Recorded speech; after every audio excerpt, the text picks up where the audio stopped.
Hello.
Hello.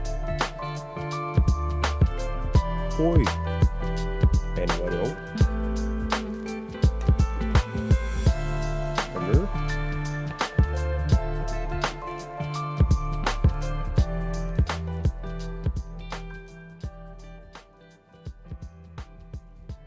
Hello? Hello? Hello?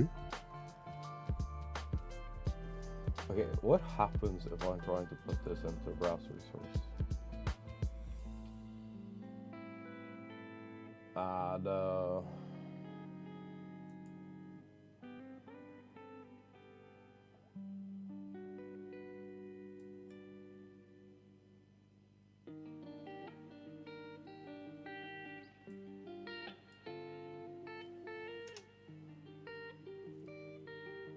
Wahaha.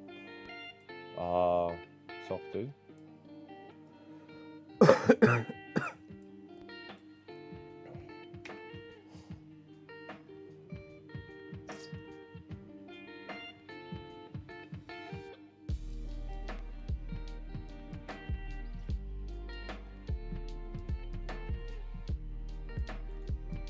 Oh shit, that didn't do anything. Okay.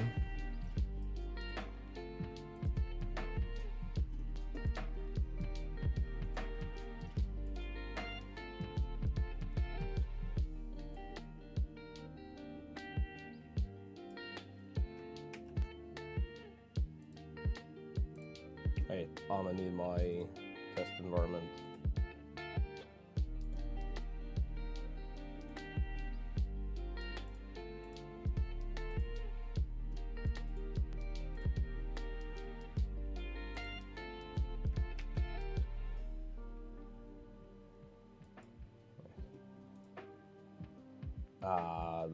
Browser source, sure.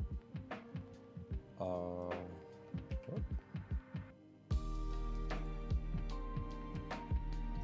No, that broke.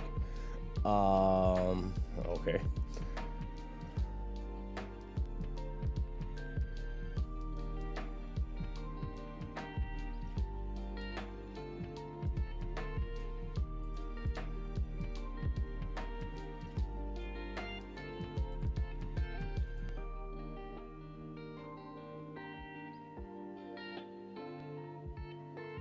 It gave me the code for the widget, though.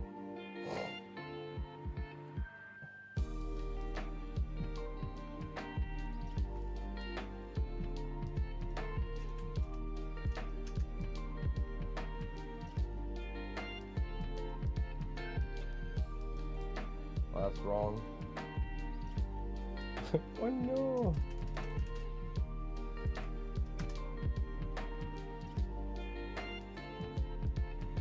Oh, we're gonna remove that. Roven, how are you today? Also, why are you evil laughing?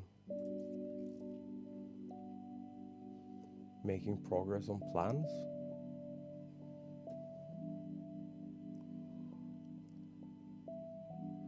Oh damn. Those are actually kind of cool. Widget.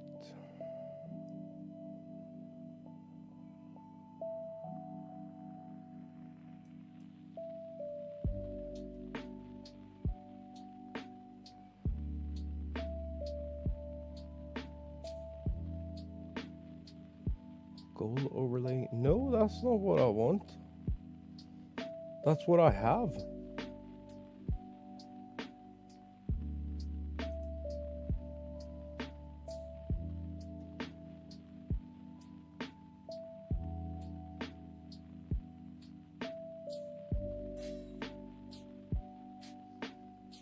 That's not what I want.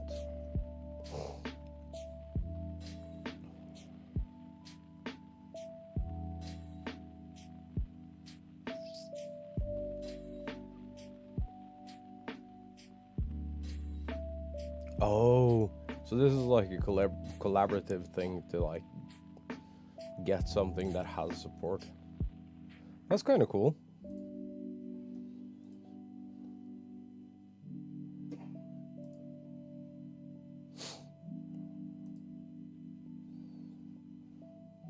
Dude, I got everything but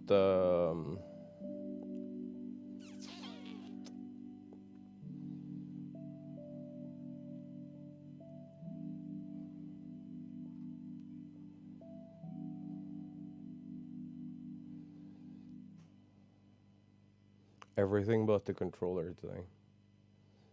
Well, it's all arriving on Wednesday, but it's ordered.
No, I don't want to upgrade. I just want to save and leave. Hmm.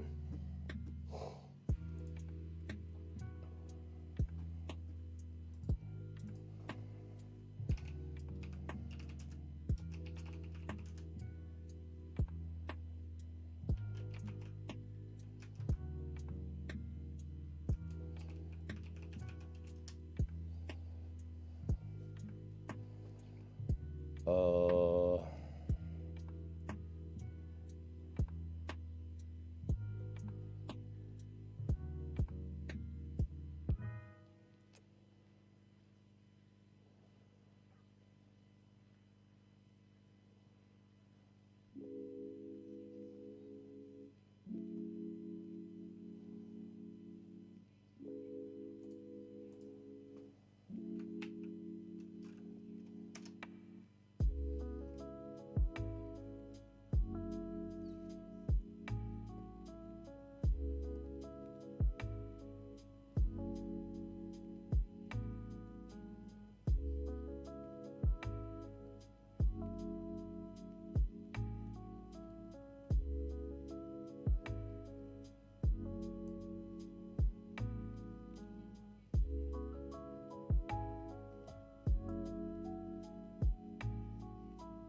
Is this the thing?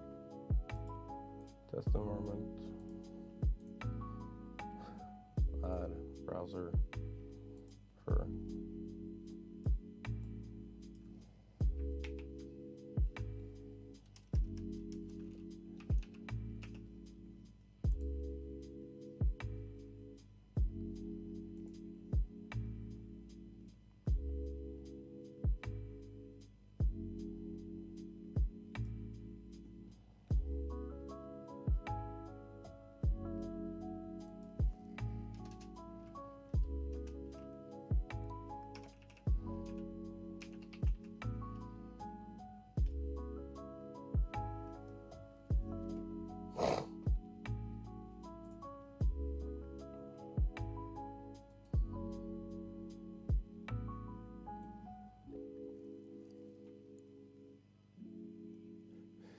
Yeah.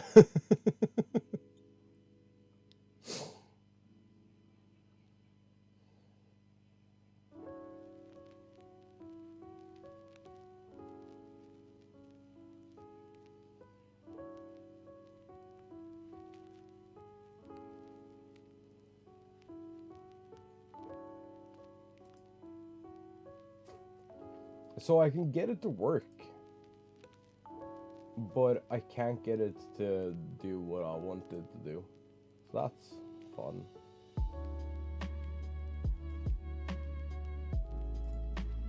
I give up.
There we go.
Also, why you guys know have dark mode?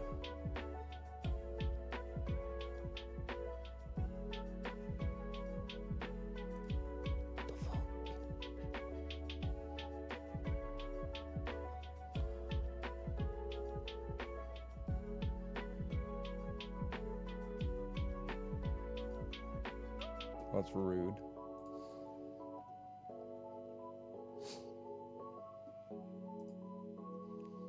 So apparently tomorrow, I think it's tomorrow, we get to we get confirmation that Pokey is staying on Twitch. So Twitch actually leaked it. GG's.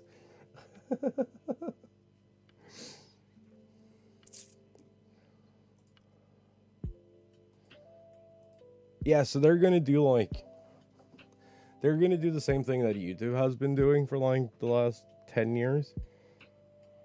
And do like an updated what the fuck is that sandwich? Hey, channel, what up?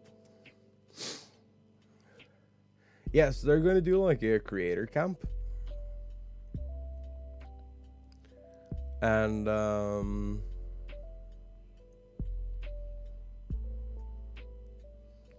with the announcement of the creator camp,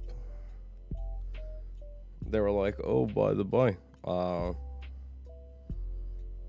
one of streaming's most prominent female broadcasters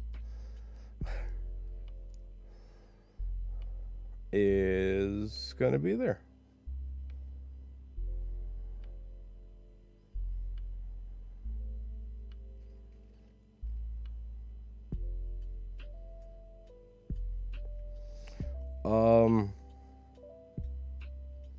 Robin?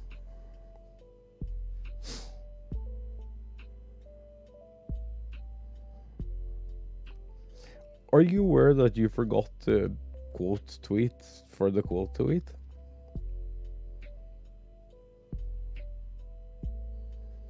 Just saying.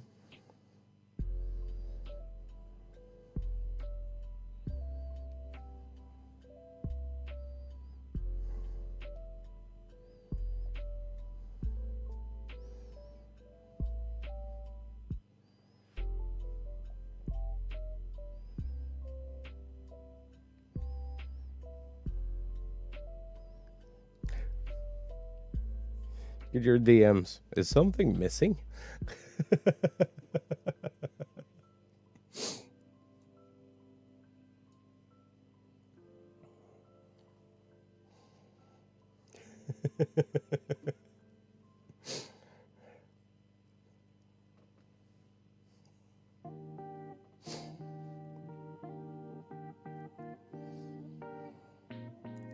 I've just been trying to get some shit to work on.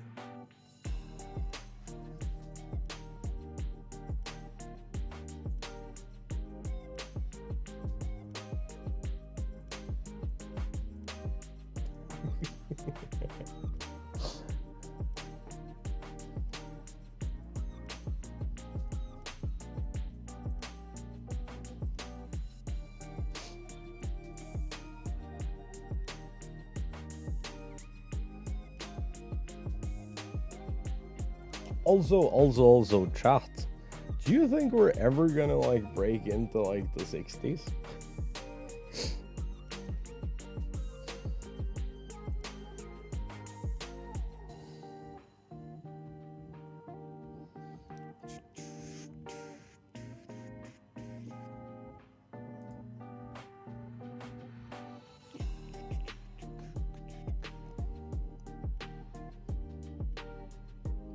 Also have no idea what we're playing today, but eventually I'm gonna figure it out and it's gonna be fun.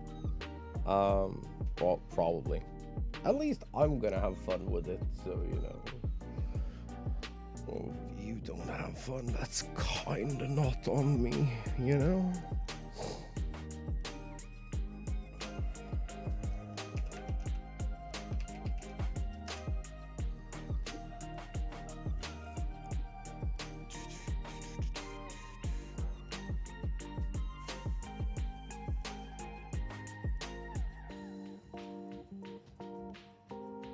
Damn, Nade Shot is saying that Activision is wrong to use Warzone for CDL viewership. I actually think, here's the thing. If Nade Shot is saying something about anything COD related, he's probably right.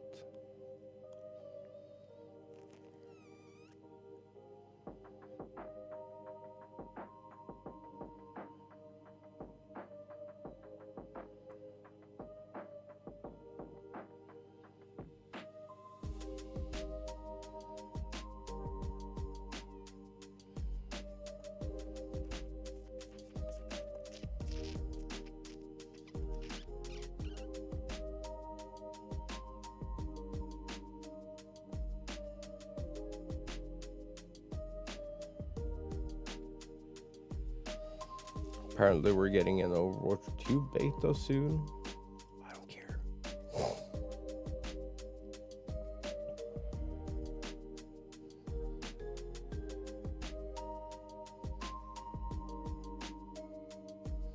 They murdered that game, and I'm so sad about it.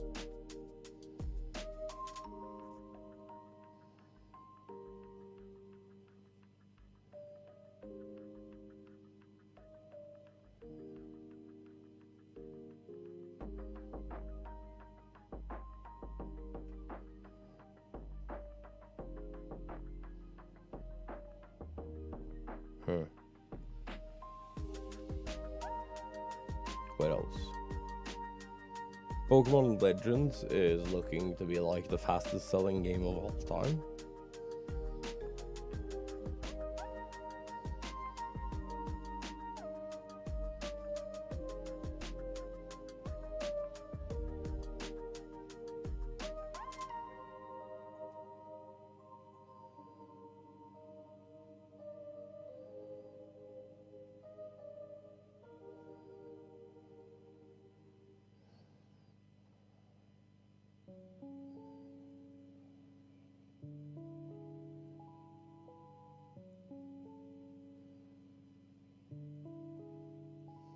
I think that's kind of interesting. Like, it's selling really fast. I kind of want to play, also kind of don't.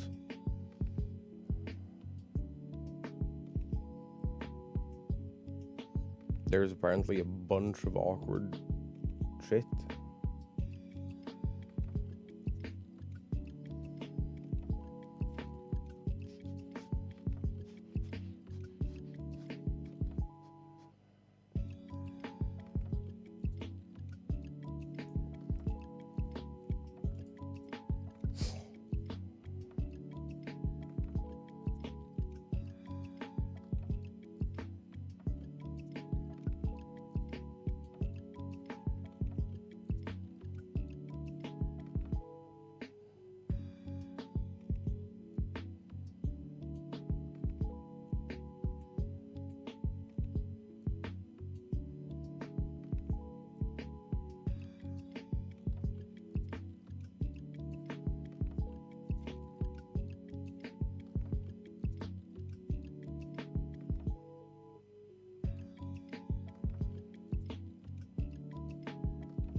I don't know. I think it's interesting to like theory craft. Some people are theory crafting that like Pokemon might go to YouTube.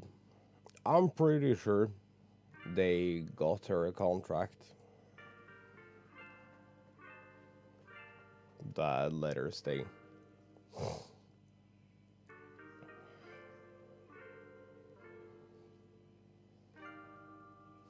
I'd be very surprised if the streamer camp announcement is referring to fucking Amaranth.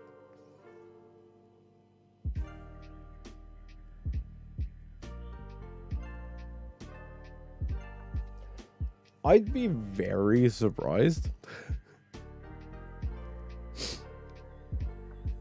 if that was the case. Not fully shocked, but I'd be very surprised. Also would be a tiny bit impressed.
Fucking GG's.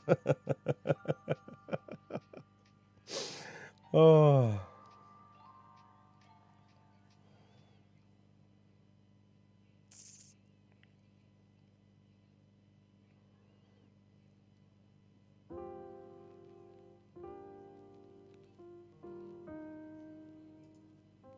Damn, wait. Amazon doing a good thing? No. This can't be right. Is this a satire site?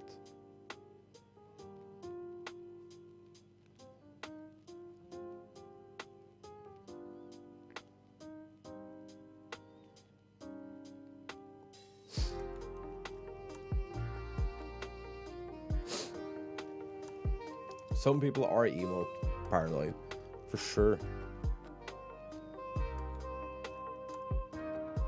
Like,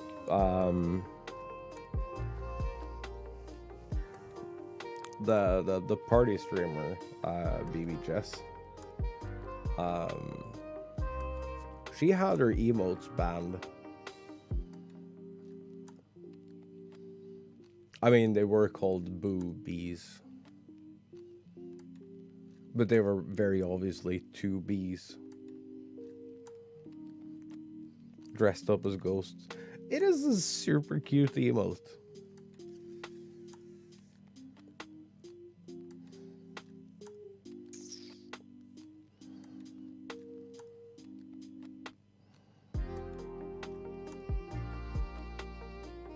Yeah, exactly. It's brilliant. But the emote itself is like super wholesome and cute.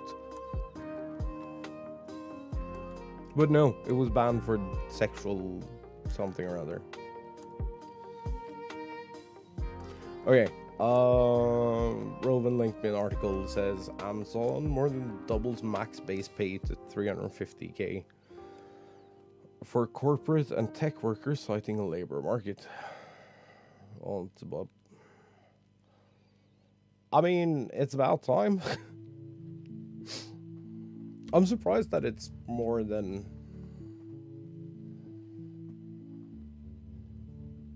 doubling it. Amazon will boost its max base pay to 350,000 for corporate and tech employees from 160 previously, as part of an overall increase in total compensation intended to help recruit top talent and retain existing employees. The move promises to bring Amazon's base pay more in line with other big tech companies, including Google, Facebook, Apple, and Microsoft. Historically, Amazon has kept its base pay lower than many of its peers have, making up the difference with restricted stock units and cash compensation, such as a sign-on bonus paid over 2 years. Yay. Those additional components of compensation will remain in place. Amazon says it's increasing overall compensation ranges for most jobs globally, and the increases are much more considerable than we've done in the past. Amazon announced a plan to employees Monday morning in a post on its internal corporate site. Geekwire reviewed the post and confirmed its accuracy with Amazon.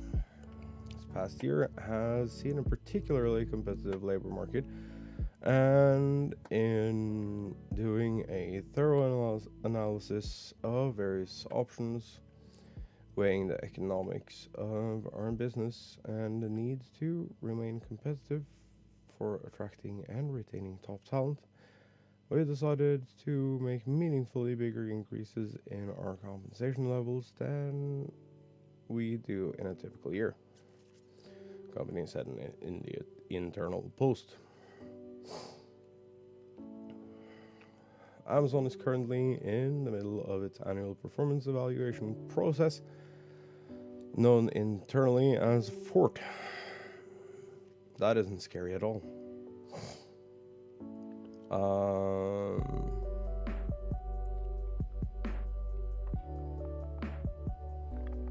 It's the first review cycle since Andy Jassy became Amazon CEO last year, succeeding founder Jeff Bezos. The increase in the base pay is notable in part because it's less volatile than stock awards tied to fluctuations in the company's share price. Amazon shares are down 15% from their peak in July, and after a 13.5% jump in the share price on Friday, day after the company's fourth quarter earnings report last week. In its earnings report, Amazon's operating profits was down by nearly half year over year to $3.5 billion, due in part to higher costs of labor in its warehouse and logistics network. The company said its costs were $4 billion higher due to higher wages, inflation, and supply chain challenges. Amazon declined to provide an estimate for the increase in its total compensation expenses expected to result from the newly announced boost for corporate and technology workers. This compensation is unique for each employee, considering their performance, job, family, and market conditions.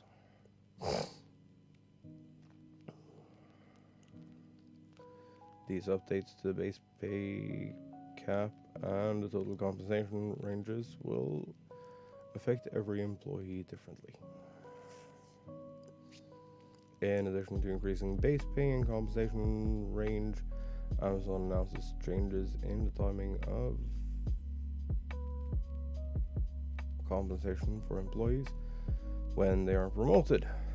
Managers will review compensation at the time of promotion and issue additional stock awards mid-year as warranted, rather than waiting until the next annual compensation cycle, to better align newly promoted employees with the compensation range of their new level. Base pay was adjusted. Previously, base pay was adjusted at the time of promotion, but not stock awards. Okay. I mean, they kind of have to, though.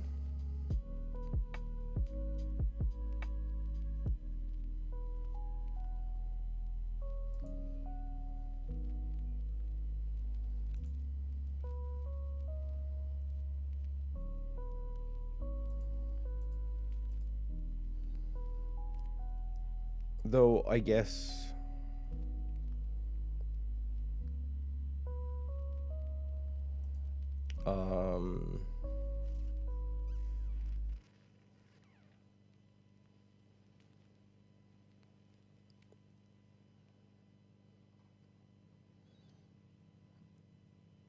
the situations that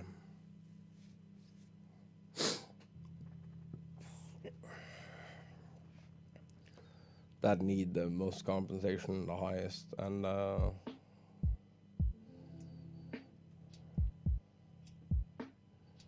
most would be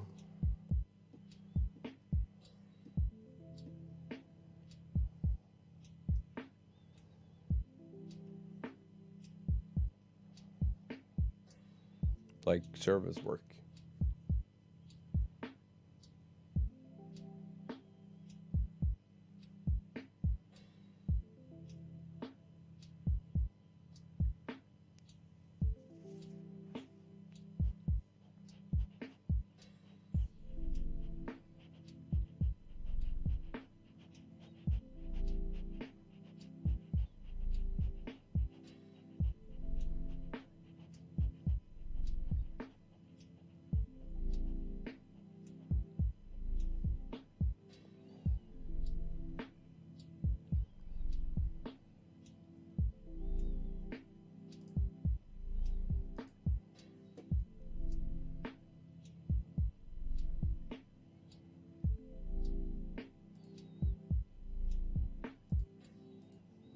To be fair, the entire thing is probably just gonna die out, so, you know.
Huh. Chat, what else you got? Is there anything interesting happening elsewhere?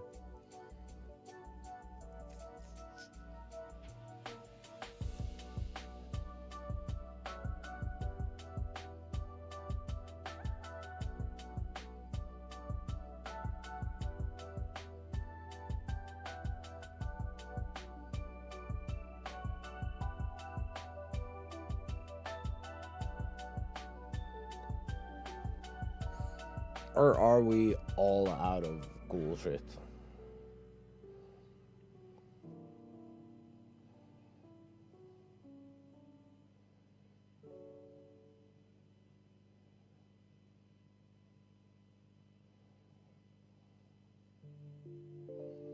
Dude, I realized because I wanted to unlock all my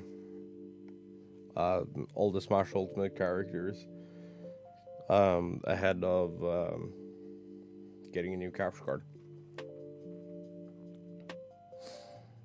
Because I'm fucking special or something. You know.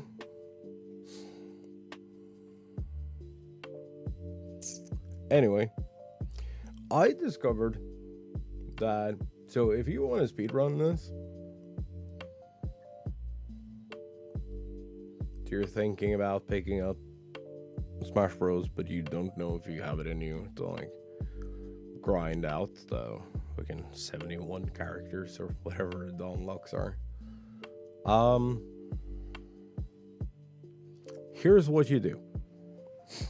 So the first character takes 10 minutes.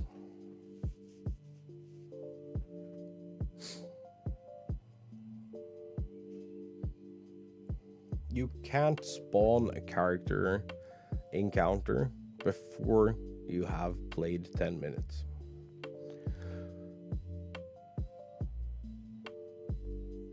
And that's actual playtime. It's not sitting in menus.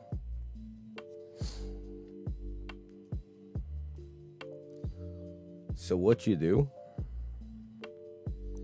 is, first off, when you open the game, we'll go through this again on Wednesday, so I can show you.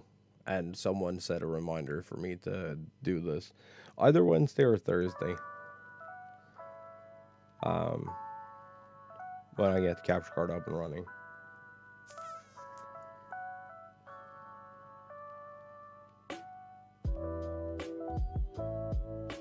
Anyway,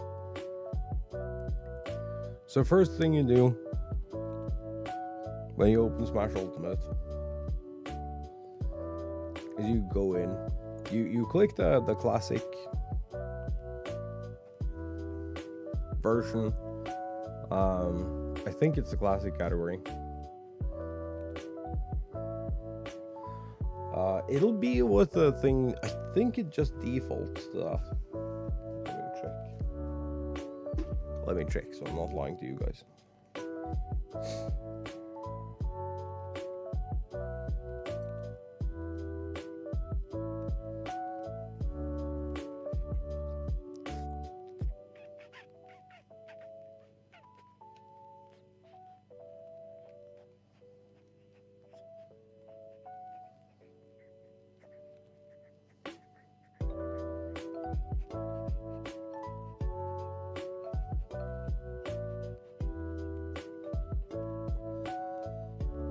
Yeah, so you click smash, and then you click smash again. So it's the red button and the top button. Then you create a rule set. The rule set you want to create is one stock.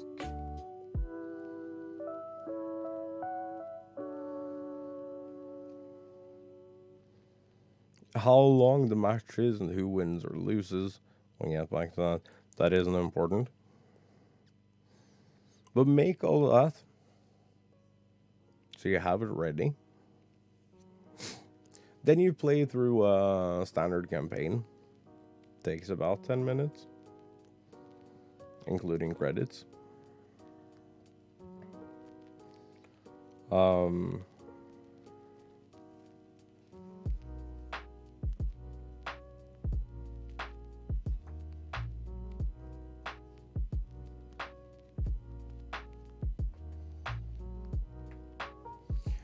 Once that is done, you'll get a challenger approaching.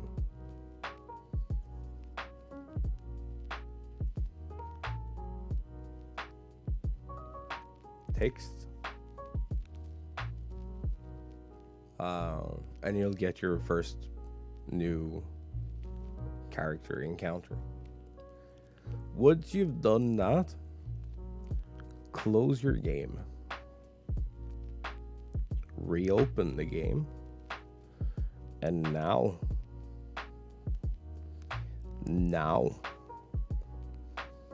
you select the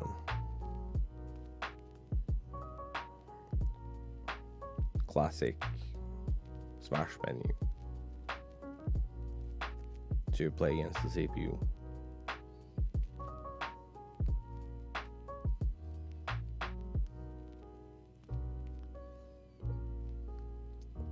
Then you can grab whatever character you want and just yeet yourself off the platform.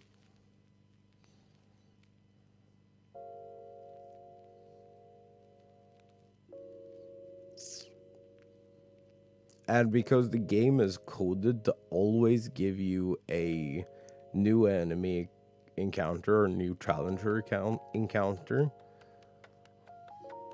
on the first activity you do when you start a game, you can rinse and repeat this and it'll take you like fucking 45 minutes to an hour.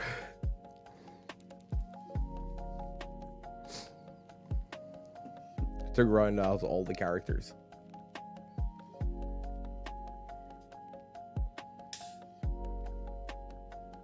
Shit. Roven, did I ever send you the stuff to play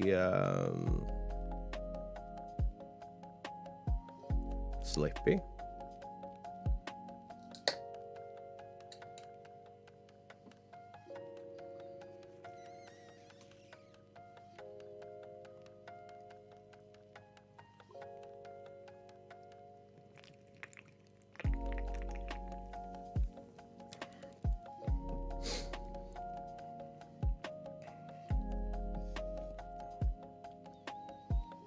Okay, I'll check.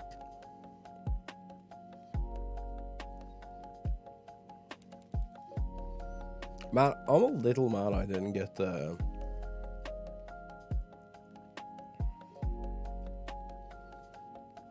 buy my controller.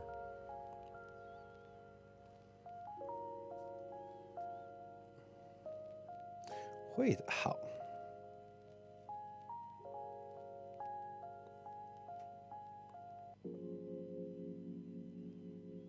Oh yeah, okay. Yeah. I see what I did.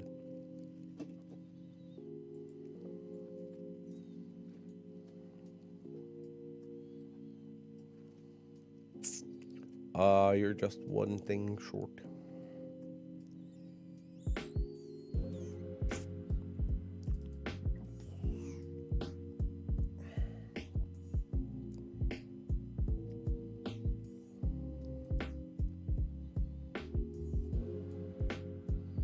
Oh, it was a temple. Fuck. Okay.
Also, it's a chore to get to work, just so you know. And it'll, like, repeatedly tell you that it's not supported. So once you're setting it up, just make your account. If you're setting up a Slippy thing, just make your account, make your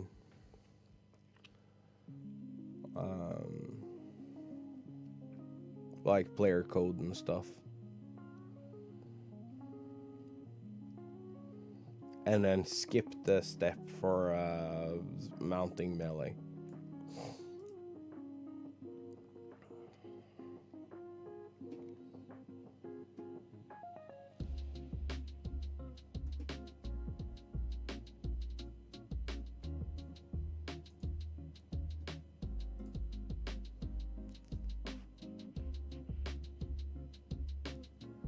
Multi-streaming platform support. Excited to finally give users a chance to try out an early release of our multi-streaming platform update. This is a standalone version that you will be able to download, try out, and provide early feedback on. With all early release software, there will be known issues and can be bugs present in the software. So we advise users to read this entire page of information to ensure whether trying this version out now is a good thing for your channel and stream.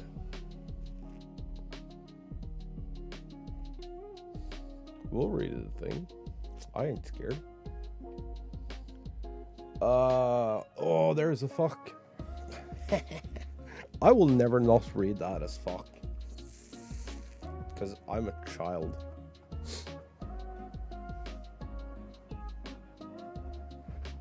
Also, that's what it says.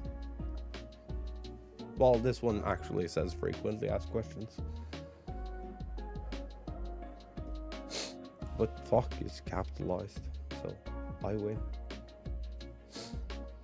What streaming platforms are supported with this version? This version currently supports Twitch, Trovo, and Gleamesh. YouTube is not supported at this time. Well, I'm out. Why is YouTube not supported currently? By default, all applications that use Google API are granted a very limited amount of requests per day. In order to get access to more, you must go through an approval process that we are in the process of preparing for. Once we have submitted, mix it up for approval, and if we are approved for more access, we'll release an updated version with the YouTube support for testing.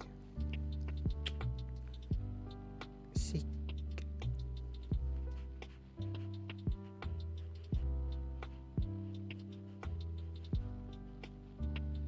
You enjoy your work call. I'm going to read through this because I didn't like 3 days ago. I didn't see this 3 days ago. Because for some reason I don't get notifications from tech and stuff. Sad. Why is Facebook Gaming not supported currently? Facebook Gaming unfortunately lacks a lot of proper documentation for their API services, which makes it difficult to add support for.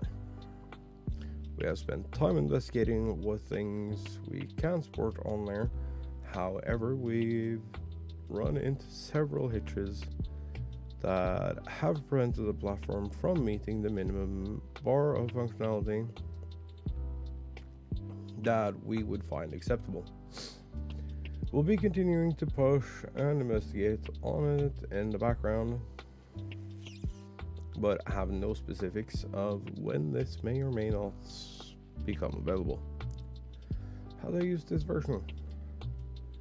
Download the zip file at the bottom of the page, unzip to a location, run the mixed.exe, and you're done. Can I bring over my existing settings? Yes, this version now supports bringing over your existing settings for testing. Do note that this will just be a copy of your settings, and any changes made to them will not be guaranteed to be usable on preview or public versions when they are available. As always, please ensure that you make adequate backups of your settings data for your protection by heading to blah blah blah blah. Just download the test version below. Launch the regular version. Settings advanced install folder. Windows Explorer window that appears. Locate the settings folder. Right click copy. Blah blah blah. Okay. Running into an issue, I have a question, found the bug, what should I do? A dedicated channel has been set up in the Mixed Up Discord server for support and bug reports. Need to submit the log file, how do I do that?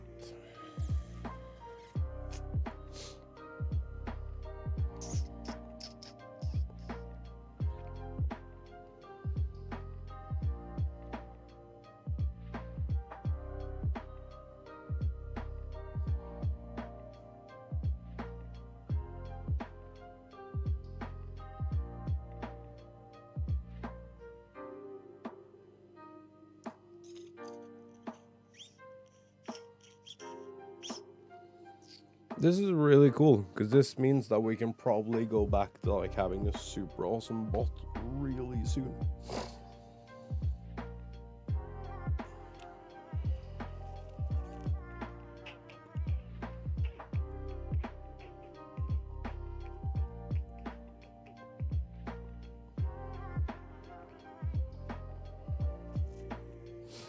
That's actually kind of neat.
Did the easy 100 today.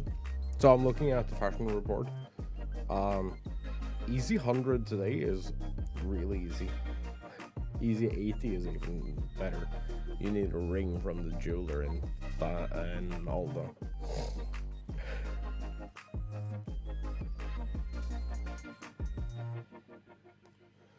And then soot black and snow white dye. That's it. That is incredible.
This thing is fucking gold.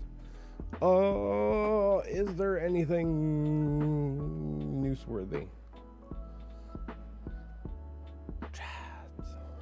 Did y'all see anything cool?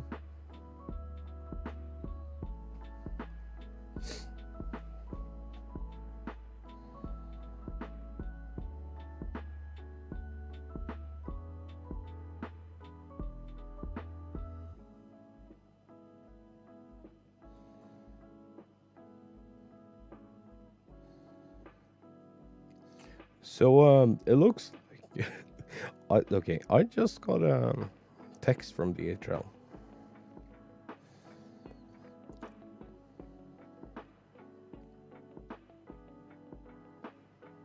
What's cool? I'm cool.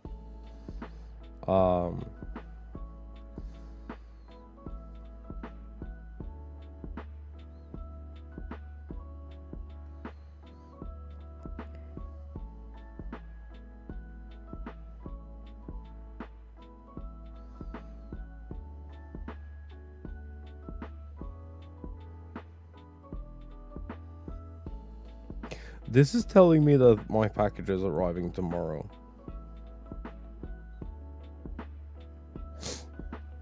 Also, I'm so sad about it because, okay, so my plan was to order a capture card, the GameCube controller, and cables together, right?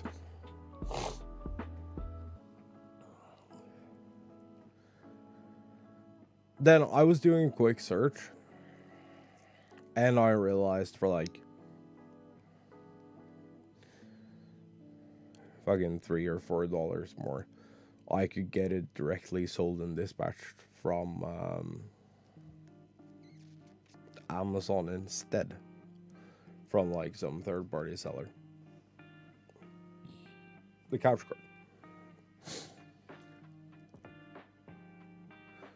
But that also meant that I was like slightly over budget for like where I could comfortably be and still order the controller. And I'm so sad about it because everything was coming from the same place.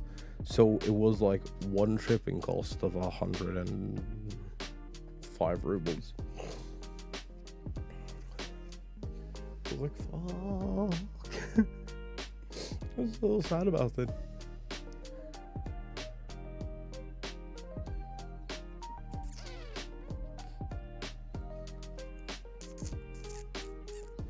But everything is dispatched from the same place, so I should be getting everything at once.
If you're asking what is cool in terms of news,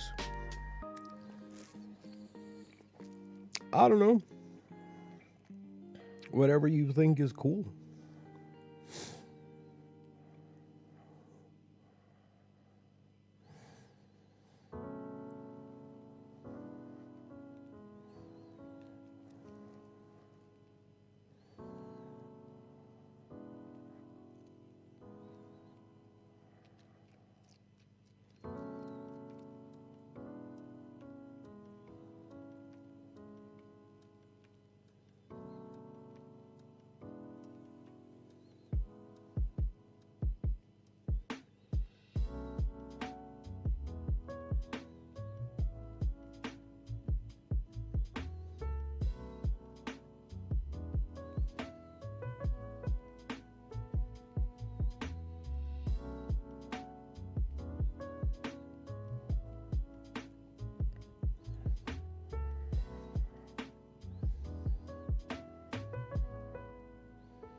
I'm looking for something again. See, this is why we need to mix it up back. That way, Rovan can like toggle notices whenever I go into my like ADHD moments and I kind of drop off the face of Earth because I was doing something.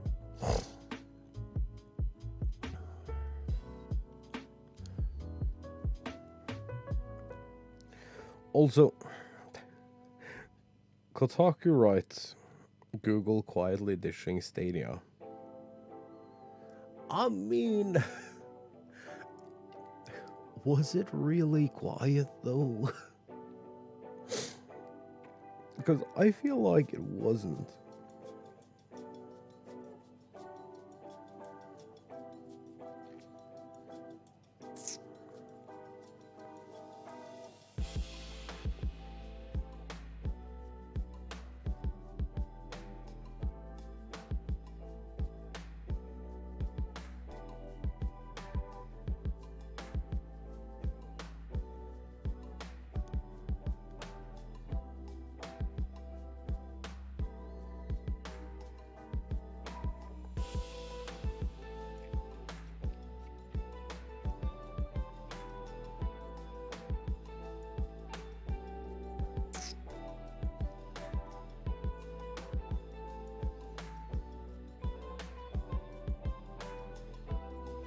Oh, this thing. I actually wanted to read this.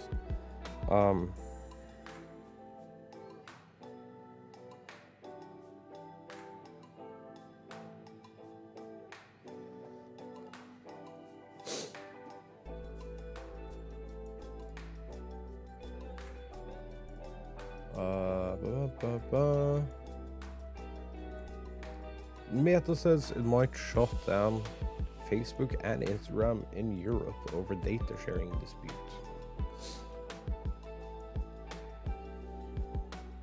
Meta said it's considering shutting down Facebook and Instagram in Europe if it can't keep transferring user data back to the US.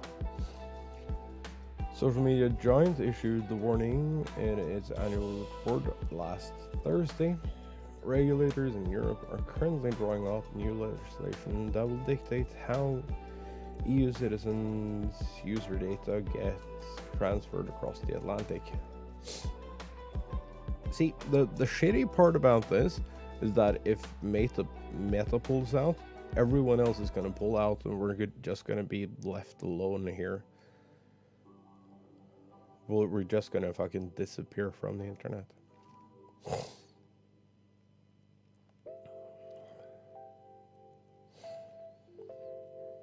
And we're going to be pulled out with the rest of Europe because, well, the rest of the EU.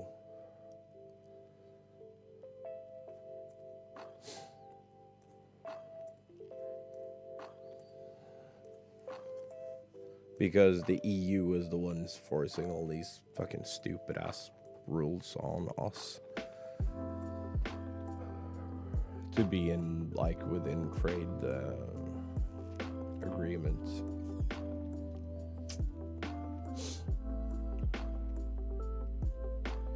Facebook said if a transatlantic data transfer framework is not adopted, we are unable to continue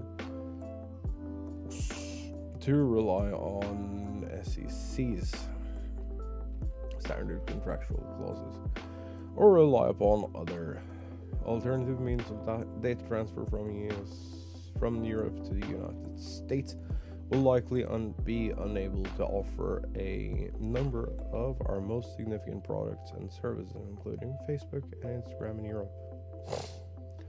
Yeah, so because the EU is being dickheads, we're being screwed over. The people who aren't a part of EU. Cool.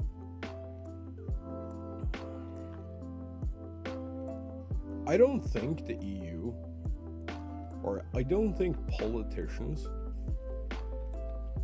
have any idea what the repercussions are going to be.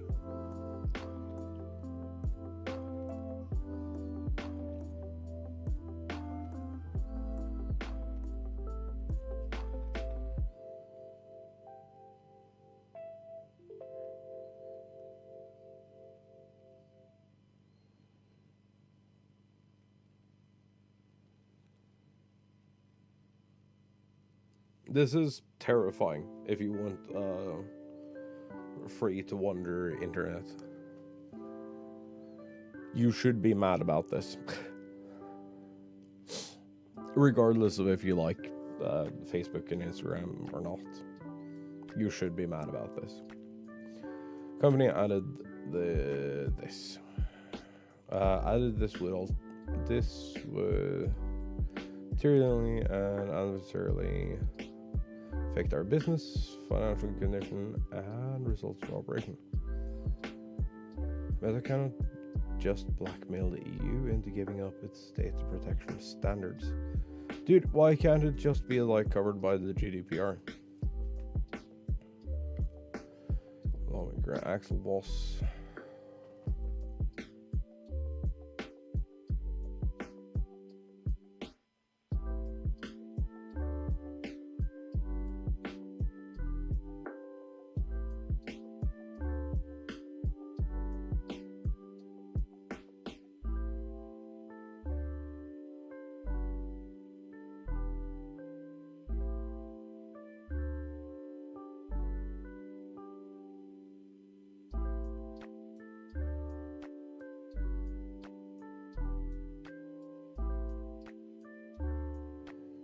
Sorry about that.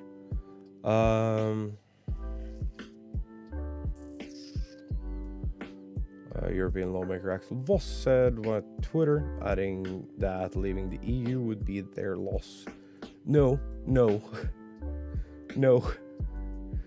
it wouldn't. It will be our loss because we'll end up behind like the great firewall of Europe, where it'll be no fucking companies left. Because if Meta pulls out, Google is going to pull out. If Google pulls out, Twitter is going to pull out. Twitter pulls out, everything else is going to pull out. And we're just going to sit here with our like petabytes of fiber and nowhere to connect.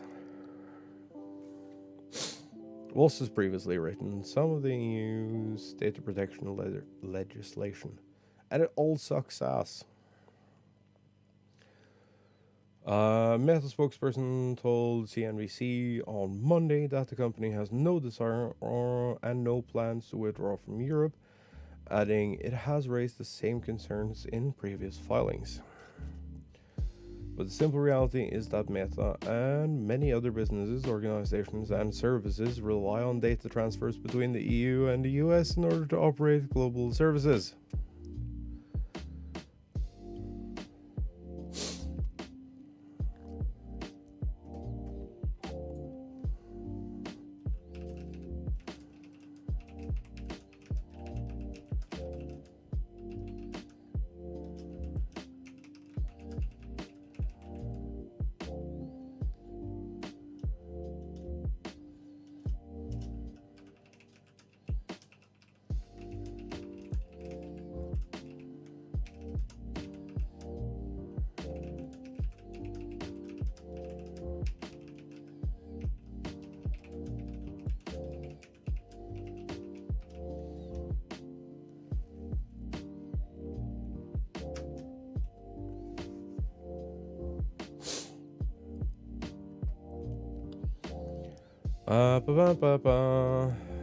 European Commission did not immediately respond to an CNBC request for comment. August, Ireland's Protection Commission sent Facebook a preliminary order to stop transferring user data from the EU to the US, according to a report from the Wall Street Journal that cited sources familiar with the matter. Irish Data Protection Commission has commenced an inquiry into Facebook-controlled US data transfers and has suggested that the SEC cannot in practice be used for EU-US data transfers. Clegg, Facebook's Vice President of Global Affairs and Communications, said in a blog post at the time. While this approach is subject to further process, if followed, it would have a far-reaching effect on businesses that rely on SECs and on the online services many people and businesses rely on, he added. Ireland's Data Protection Commission is expected to issue a final decision in the first half of 2022. SECs can't be used as the legal basis for transferring data. Facebook would have to sell off the majority of the data it collects on European users. VC could fine Facebook up to 4% of its annual revenue, or $2.8 billion, if it failed to comply. Court ruling. In July 2020, European Court of Justice ruled that the data transfer standard between the EU and the US doesn't adequately protect European citizens' privacy. The court, EU's highest legal authority, restricted how US firms could send European user data to the US after concluding EU citizens had no effective way to challenge American government surveillance. US agencies such as the NSA can theoretically task internet companies like Facebook and Google to hand over data on EU citizens, and that EU citizen would be none the wiser. The ECJ ruling came after Austrian privacy activist Max Schrems filed a lawsuit in light of the Edward Snowden revelations, arguing that US law did not offer sufficient protection against surveillance by public authorities. Schrems raised the complaint against Facebook, which, like many other firms, was transferring his and other user data to the US. Court ruling invalidated the EU-US Privacy Shield Agreement, which enabled firms to send EU citizen data across the Atlantic. As a result, companies have had to rely on SECs. The fuck is an SEC?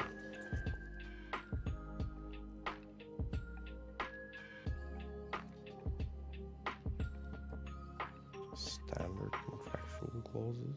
What? Google.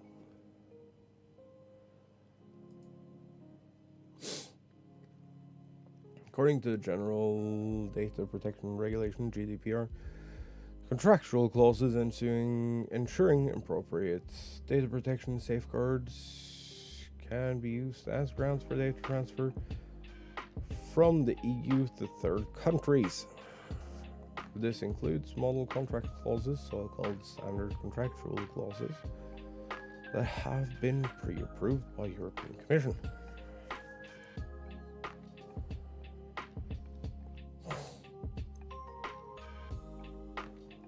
Oh, that didn't actually tell me what the fuck they are, though.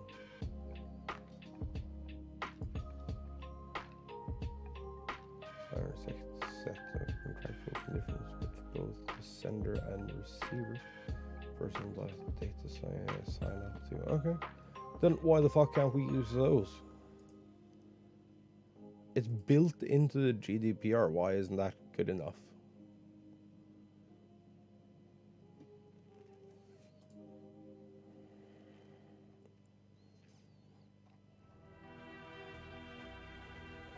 It was specifically built into the... God fucking damn it, dude. So SECs was specifically built into the GDPR.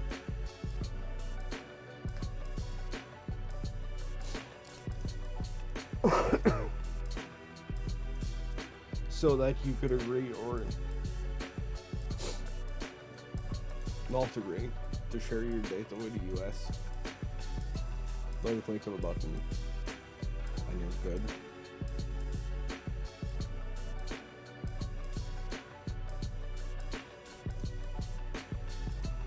Why the fuck are they not good enough anymore?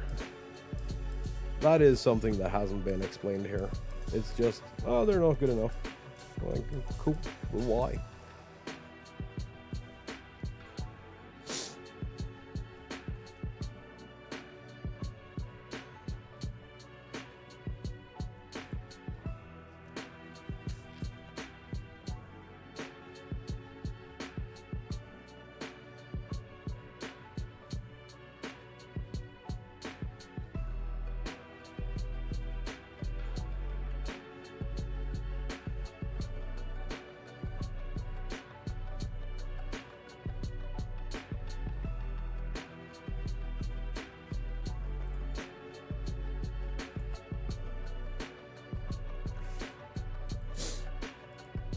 Okay. I'm gonna go grab me a smoke and then probably try to figure out what the fuck we're doing thing. And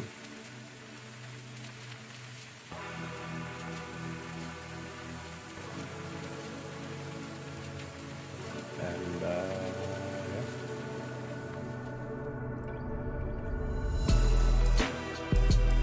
I'm gonna see you all in just a little bit. If you want to be super fancy, do me a flavor and hit the thumbs up. Help get the stream out there. And I will see you all soon.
Hello.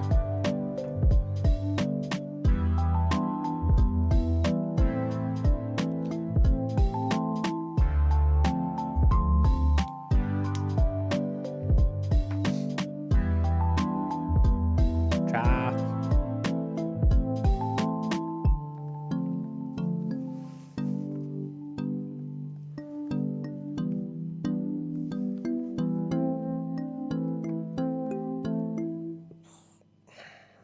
Chat.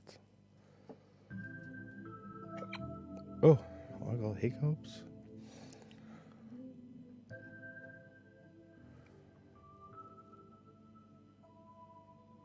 Chat.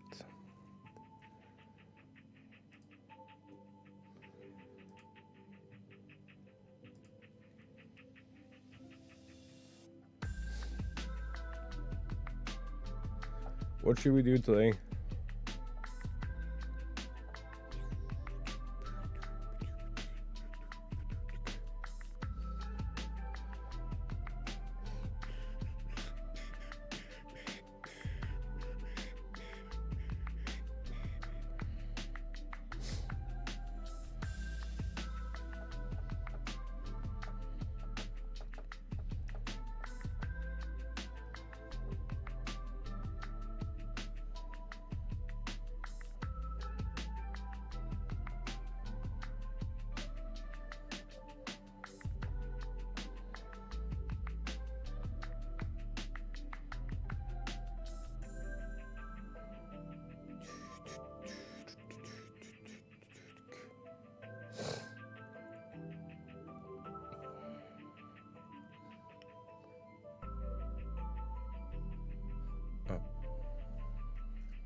Ooh.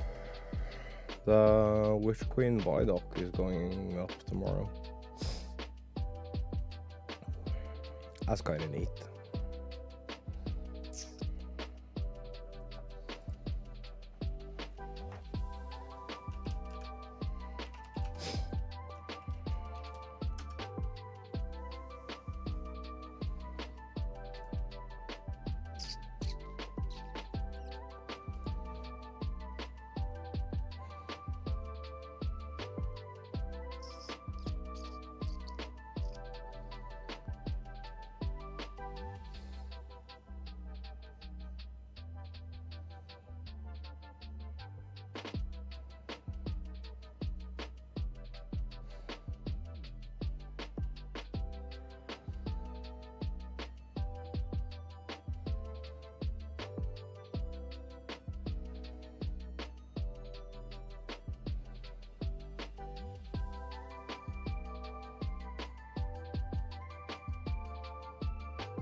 myself am even unsure what to do.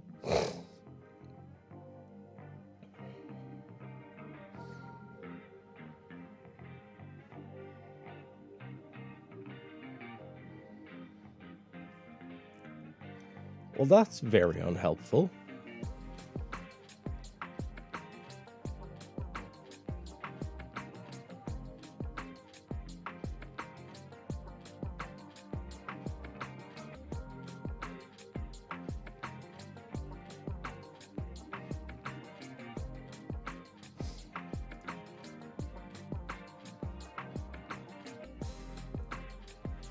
Okay, but why is Nier trending today?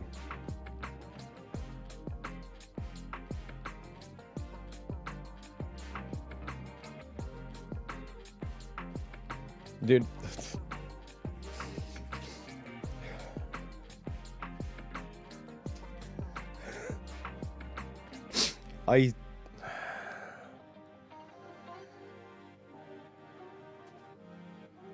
The nearest. Yeah, no, Nier, the game is trending today. And I clicked the thing because it's trending in gaming. And I kid you not, the first thing on my page is a short animation, like a minute or something, of 2B fucking someone. Surprise, surprise. Because dummy thick androids do that to people, apparently.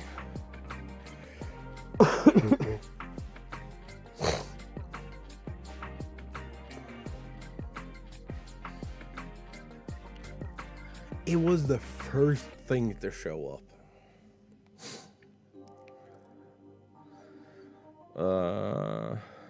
Platinum Games, creators behind Bayonetta, Nier, Astral Chain. I still need to play Astral Chain. It's apparently really good. Says it's changing its approach to its games. Been known for years as a studio that makes good games. We want to shake things up a bit. I'm gonna try and make bad games now, spokesperson said.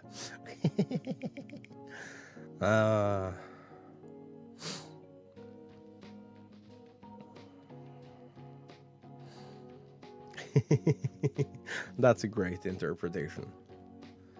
Changing its approach to games, they will now focus on games that can be enjoyed and loved for a longer period of time instead of its usual one-off, well-designed titles. So they're trying to get into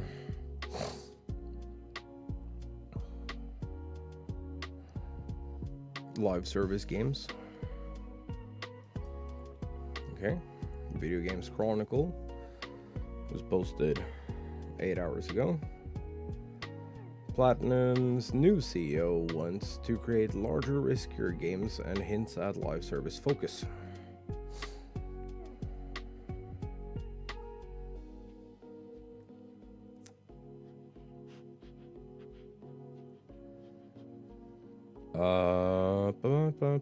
Platinum Games' new CEO has said that he wants the company to create larger, riskier games, and appeared to suggest Hideki Kamiya's Project GG should be a live service type game. Company co-founder Sushi Inaba, who recently took over as president and CEO, discussed his promotion in a recent interview with Famitsu, along with his aspirations for the Bayonetta developers' future. Wait, Platinum Games is like really known for Bayonetta? I thought... Isn't Nier like the thing that outsold everything? I mean, they technically counted it as a flop. So I guess...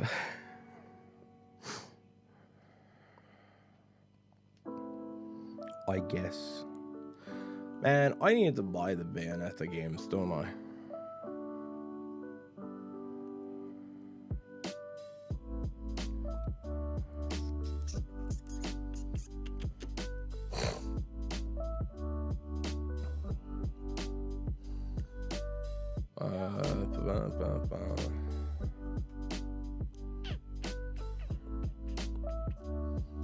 I mean, I've always said that I want to utilize the Switch more. So, I mean, I don't have an excuse anymore with a new capture card coming in probably tomorrow.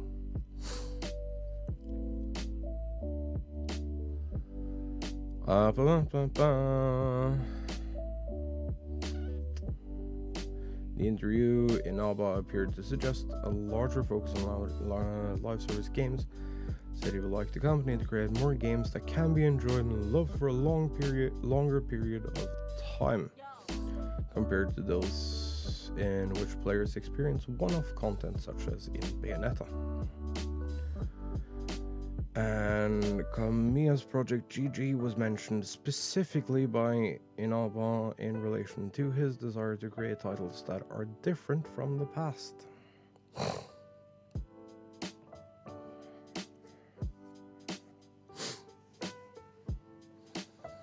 Also, did you all know that Bayonetta's super sexualized design was actually not approved for censorship on Nintendo systems that it's been released on?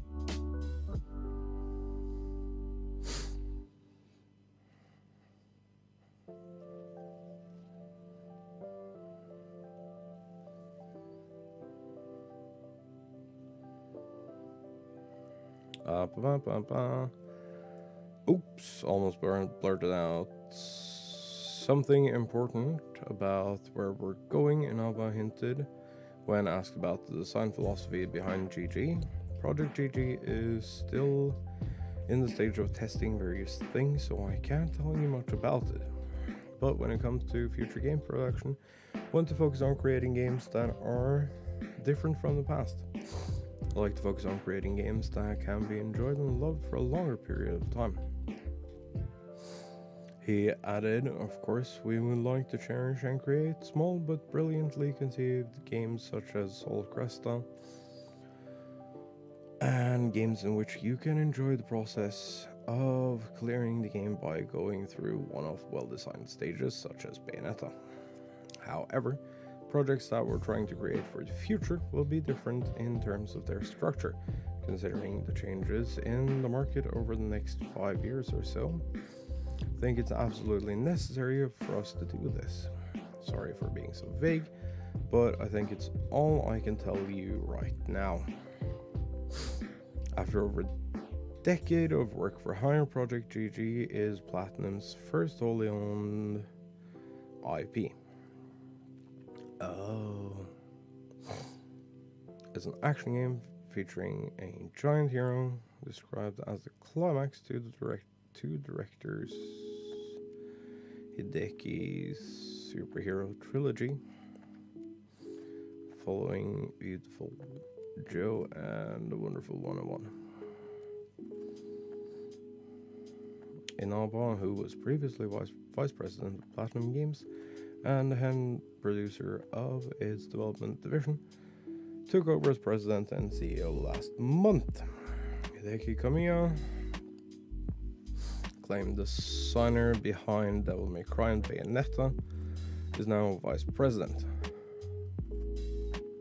Is Devil May Cry Platinum Games? Oops. Platinum has previously confirmed that its Tokyo studio was established in That its Tokyo studio was established in 2020 in order to facilitate its desire to expand into live ops games. It's also releasing its first MMO-style title in Babylon's Fall, which was co-developed by Square Enix this year. However, Novel's latest comments are potentially the first indication of the level of commitment the company intends to place on service games overall. Novel told Famitsu that Platinum currently has some 300 staff across its Osaka and Tokyo studios, with 70 in the latter, but he's keen to expand to over 500 in order to match his ambitions for the company. Asked how he intends to run the studio now he's CEO, Inaba said he'd like to take more risks on larger titles, on larger, more unique titles. Former CEO Kenichi Sato laid the foundation for the company, but I'd like to return to the original ethos of Platinum Games. If we can no longer create new ways to play, then there is no reason for us to exist. If that happens, I think it would be better to dissolve the company, no matter how profitable it is. I'd like to go back to our something or other and create new games on a larger scale in a more pure manner. In the past, even if we wanted to create our own IP, it was difficult to do so, and even if we could, it would be on a very small scale. We could only make indie class products in the future. I would like to get rid of all of that and make larger games from our ideas and succeed in at least one thing. Want to lead Platinum Games in a direction that is pure and unadulterated and never look back. I think that's my role now. Platinum Games has a number of projects currently in development, the most notable being Bayonetta 3, which is due to be released in 2022, 5 years after it was originally announced. It's also developing action RPG Babylon's Fall for Square Enix. Yeah, that's the one that has Yoshida gear design.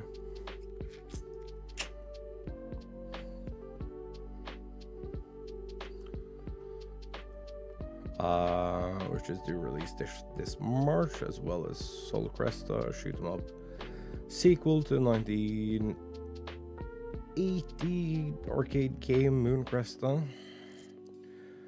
and its 1985 successor Terra Cresta. Interesting. And everyone is pissed, of course.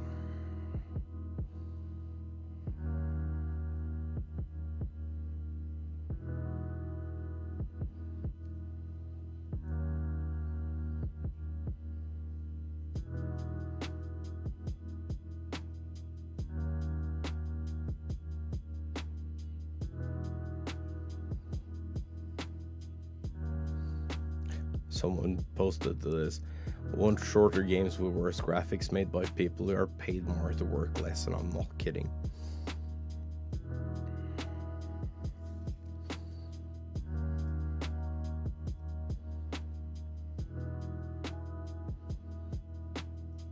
I actually kind of agree.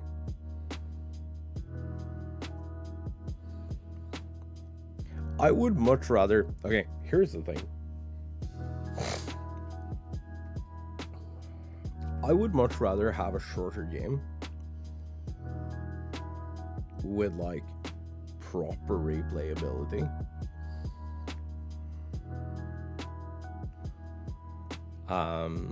than a game that is going to be supported for a decade.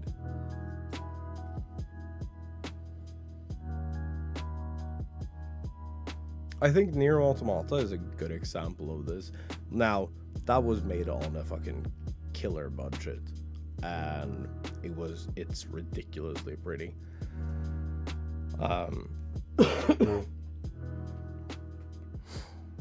But in terms of size, it's, I don't know, maybe 45 hours,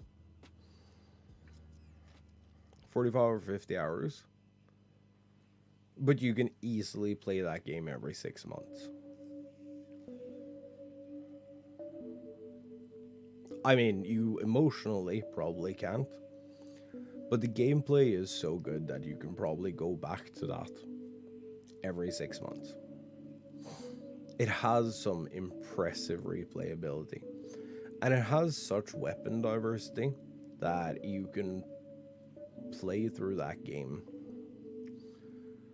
a decent amount of time before you run out of weapon combinations.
I don't know. I think it's...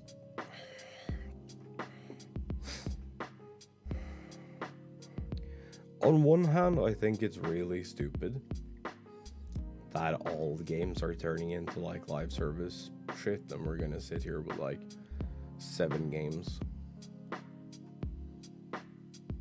And probably a flourishing indie market. So that's good.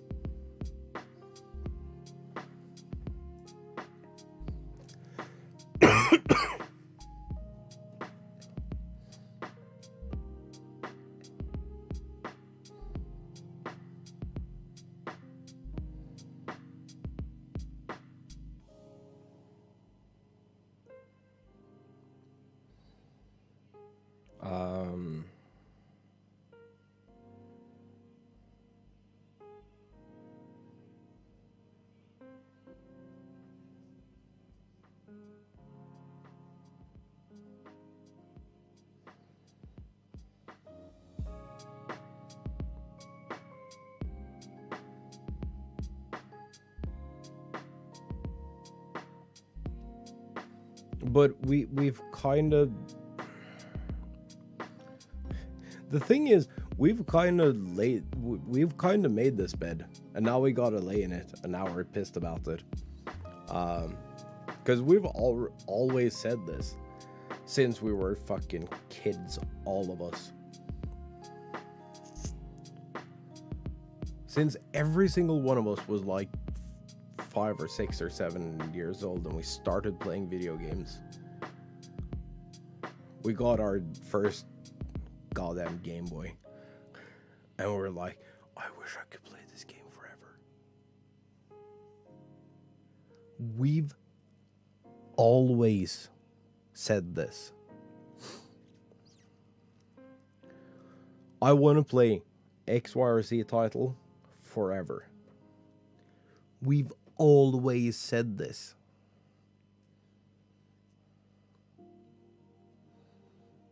I wish Pokemon had longer term support.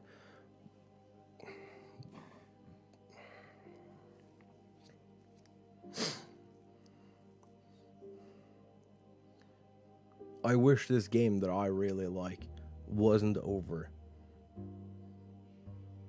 Because it came out on a goddamn disc, and, well, internet speeds couldn't really sustain updating this, and hard drives were still expensive. But we kept going on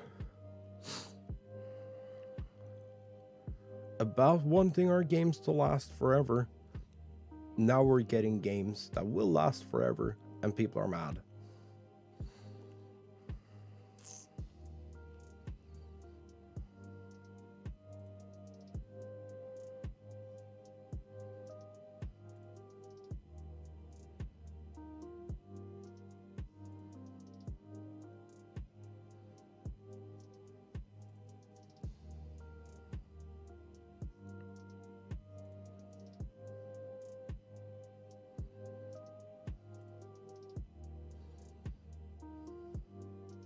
Also, I have a question for anyone who's listening to me ramble about shit.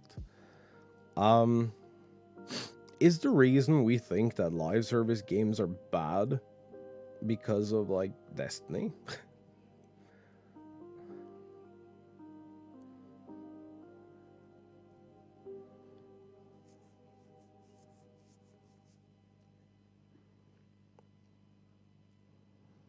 Because, like, live service games before Destiny that, like, use... Well, they didn't use the term live service.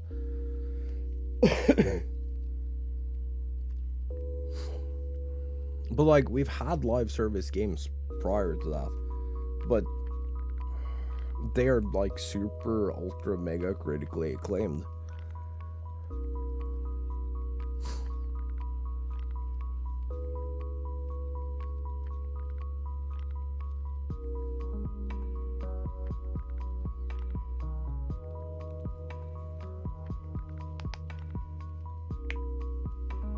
Yeah, Pokemon you can't put down and come back to without missing anything.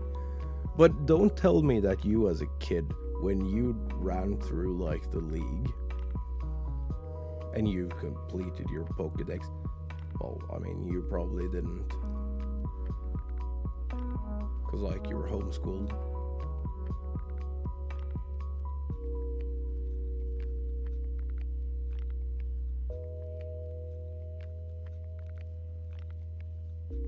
But, like, once you completed everything that you could do in a Pokemon game, don't tell me you didn't sit there and was like, I wish there was more.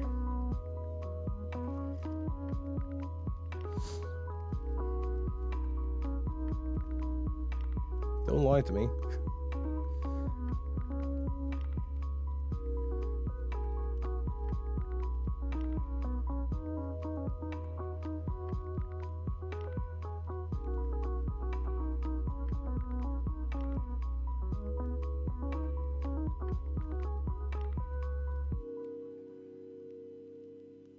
Yeah, like that, meaning that every game was episodic, like, same protagonist.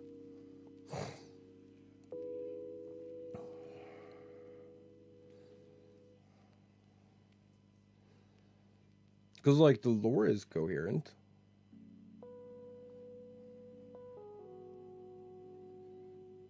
So the effects of previous games. I mean, we don't know if there is a timeline, though.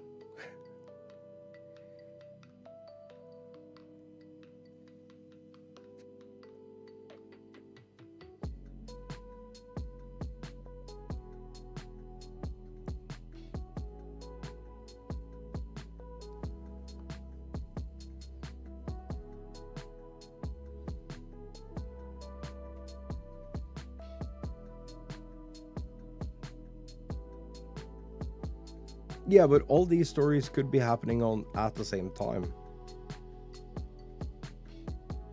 Well, everything from Yoto and beyond could be happening at the same time.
RGB and yellow have to happen first, but everything past that, considering those games are like proof of concept,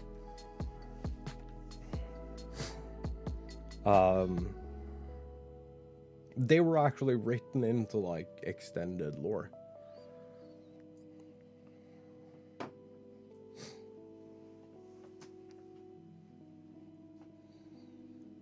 But everything after that could be happening at the same time. We don't know this.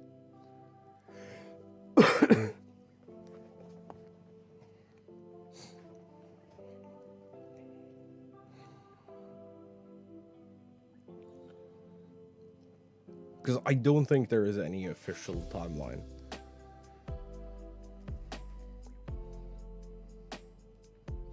Other than Legends of the Fable Red. Yeah, but also it has no reason to have a timeline. It's individual protagonists and individual story arcs.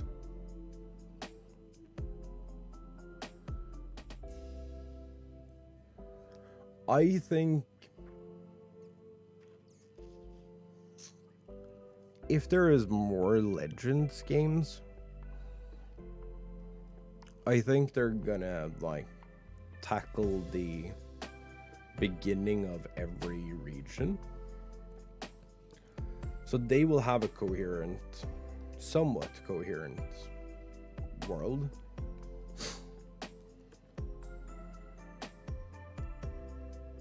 Makes sense that some are before and after the others. Not really. From the second game you have a fucking smartwatch. Which smartwatches were definitely not the thing at that time. And it would make sense that some people in one region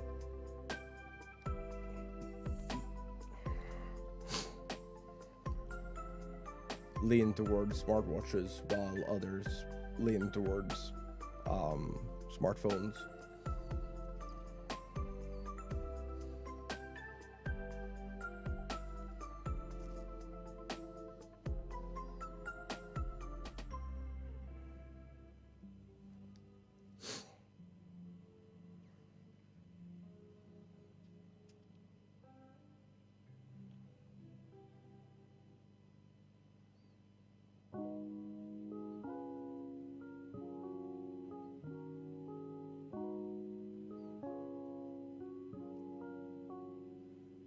It just kind of makes sense.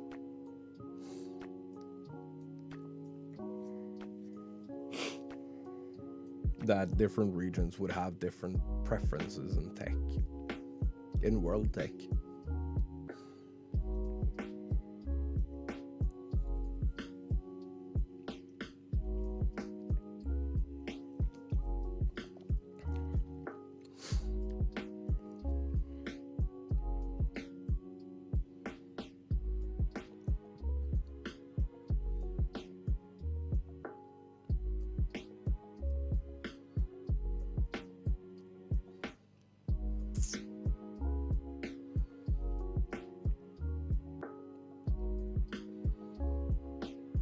Because like if you look at like the different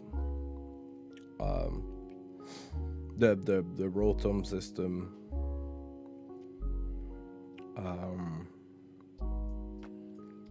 versus the Poke Gear,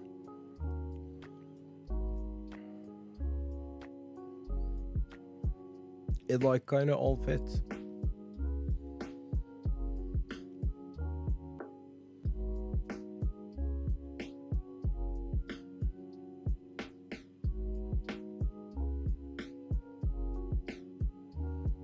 It makes sense that a region like Yoto, which is like highly industrialized and working at a fast pace, would prefer like a smartwatch.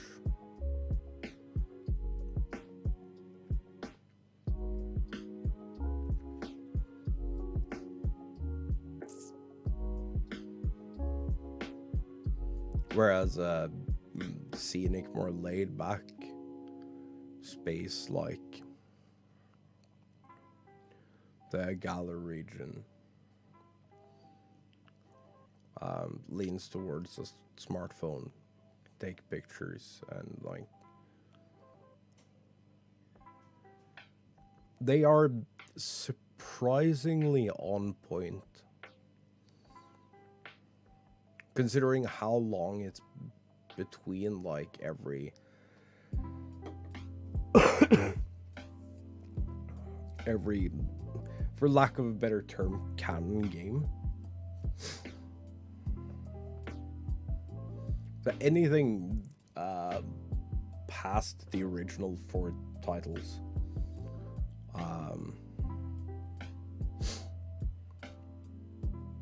they're pretty much up to snuff tech-wise across the board, which is so impressive considering it's what, 20 years?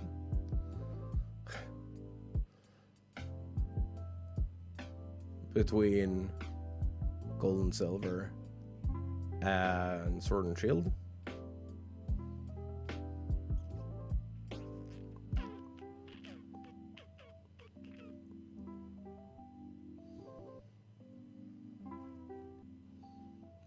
Dude, we're just catching up to Pokemon tech now, like in the real world. I'd say, if anything, Pokemon tech is, if it's a linear progression, it's going backwards.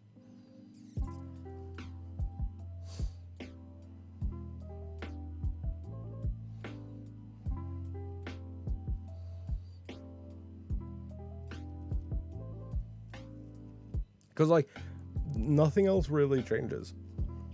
It's just, like, personal tech. And it's, like, on par with the real world. Because, like, cruise liners are still fucking cruise liners.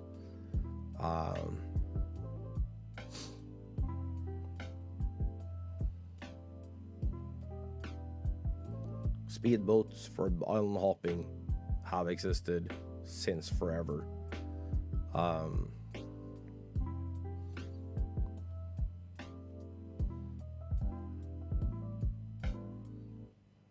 Everyone else travels by bike or Pokemon.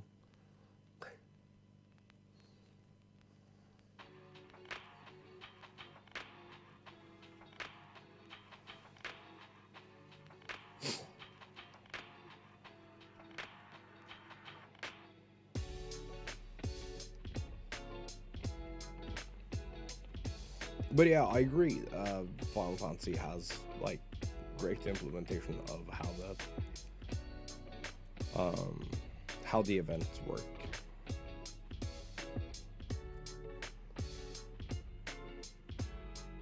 Where it's like, oh shit, you missed the thing. Well, for better luck next year. Also, you'll be able to buy the thing you missed last year.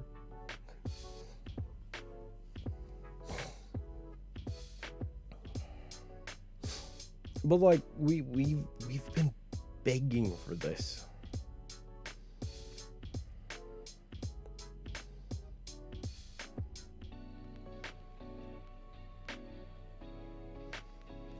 We've literally been begging for games as a service.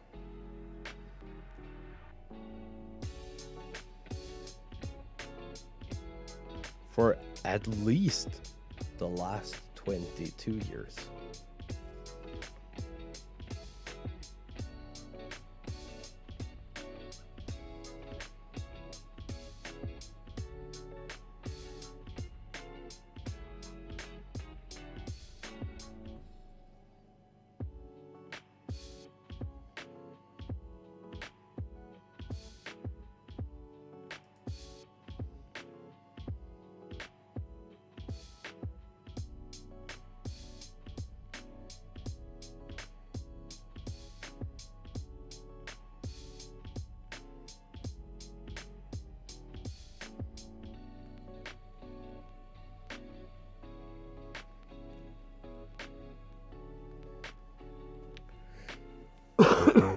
Too much of a good thing.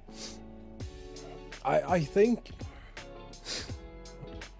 what happened was that we kind of grew up. We understood that we didn't have that kind of time.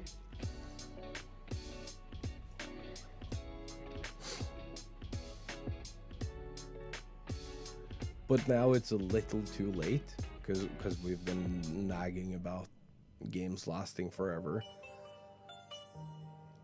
the entire time. We didn't have games that lasted forever. Now we're getting games that last forever. And we don't have the time.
I do think that, like,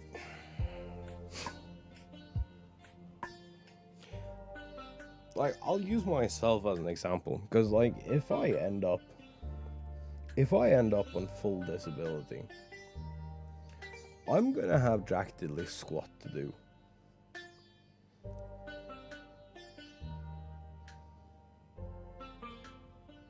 Like, there is no place that activates. Well, not where I live. Maybe if I move. But there is no place that activates people with, like, severe anxiety and who are quote unquote socially inadequate.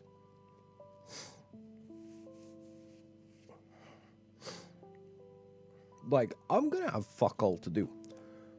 I'm okay with games being a service.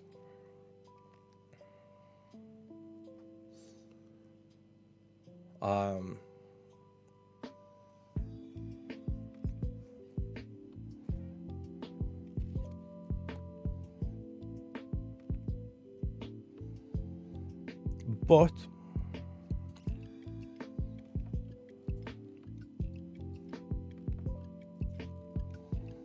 I would love for games as a service to be a periodic thing.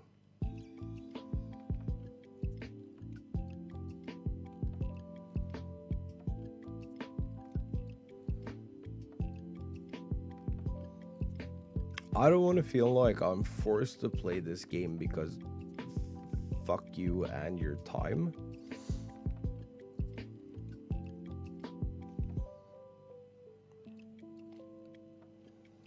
But I also don't mind that one game comes with like 6 or 7 DLC expansions.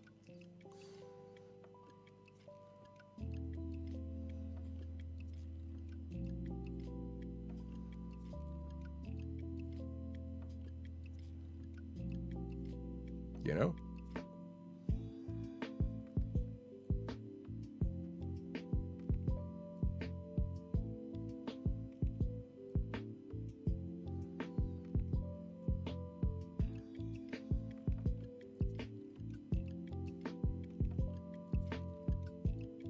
Oh shit.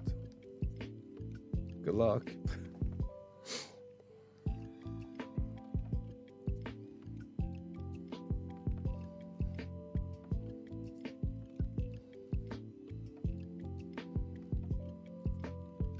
But yeah, so games as a service should absolutely not be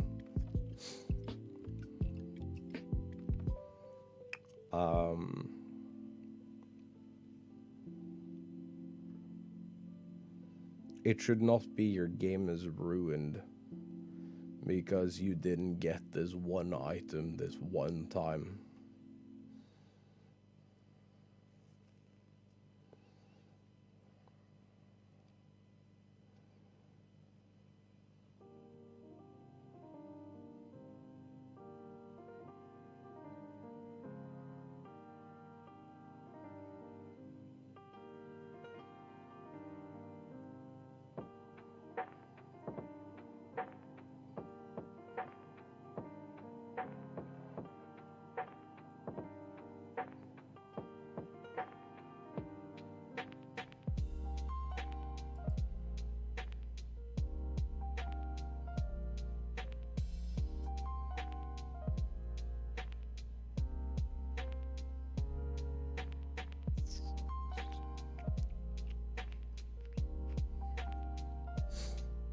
I think it's fine to have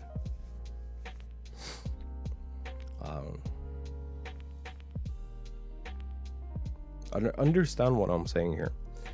I think it's fine to have games as a service for an defined period of time. I don't think you need to run a game indefinitely.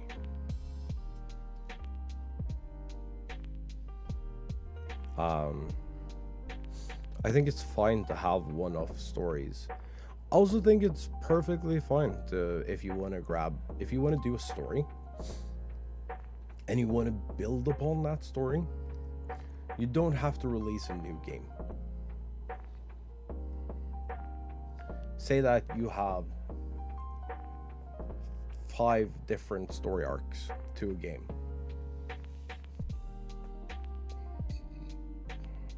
Where you only currently have time to do one.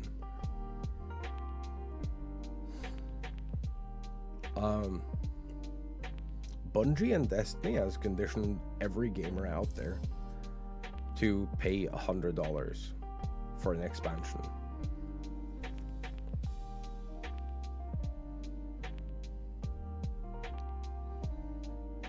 Or for DLC. So what you can do as a game development company is you can take all those 5 arcs and you can be like, this is your base content, these are the stories that are showing up, they're going to cost you this much, and I hope you'll enjoy.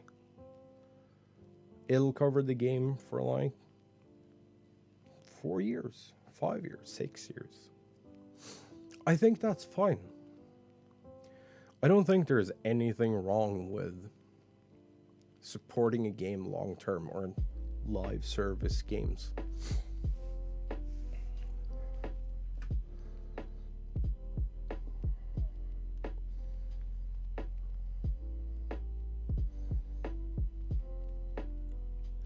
The thing I have a problem with is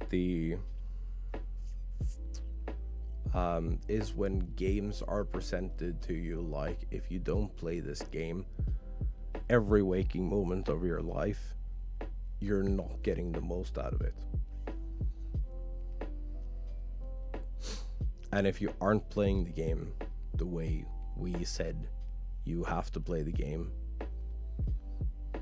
you're not gonna get the shit you want.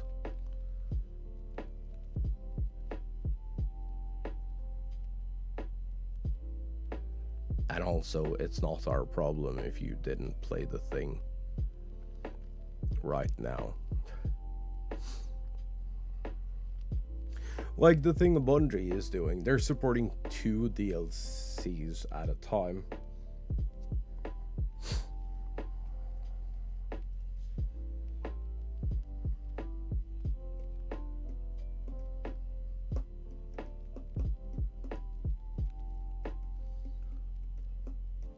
They have so much world content in that game.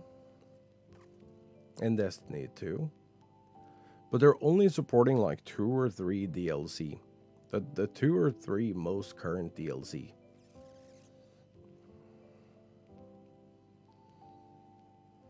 So it's like, if you wanted something from base game, well, got news for you. It's called fuck you. They don't care. They don't give a shit. You've already paid for this stuff, and it's gone now, and they don't care about you.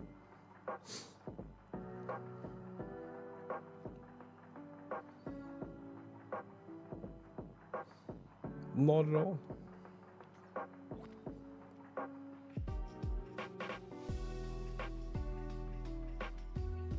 And I think that's a really shitty approach to games as a service.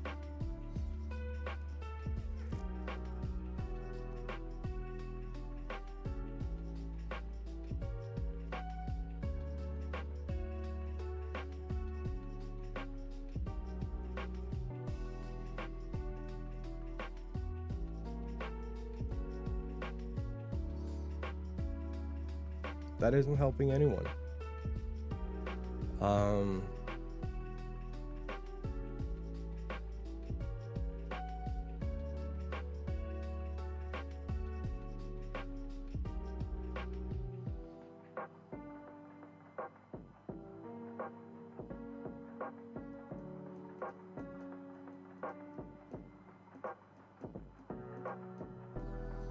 What was it? Someone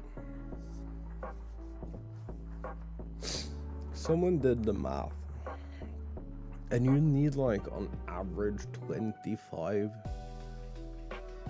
I think it's 25 or 30 hours a week to do just the weekly content.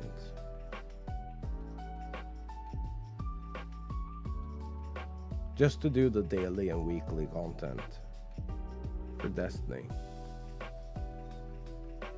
I think it's about 25 or 30 hours every week. And that's like the bare minimum.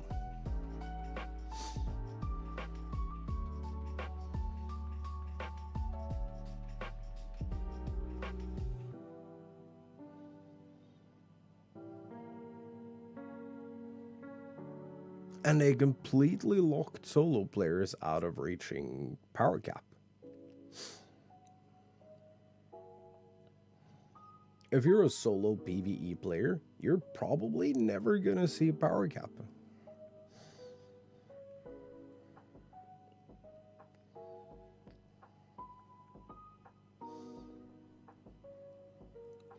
If you're a PvP player or a mixed player, there is hope, because there is trials. I think there's trials. And there's Iron Banner.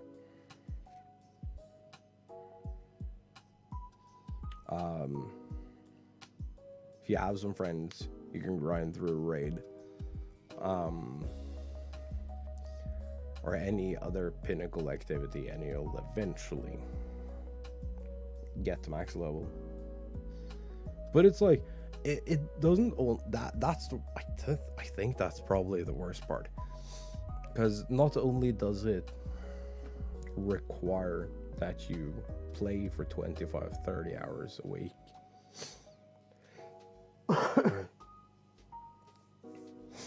but it also requires that you have 3 to 5 friends who can do the same.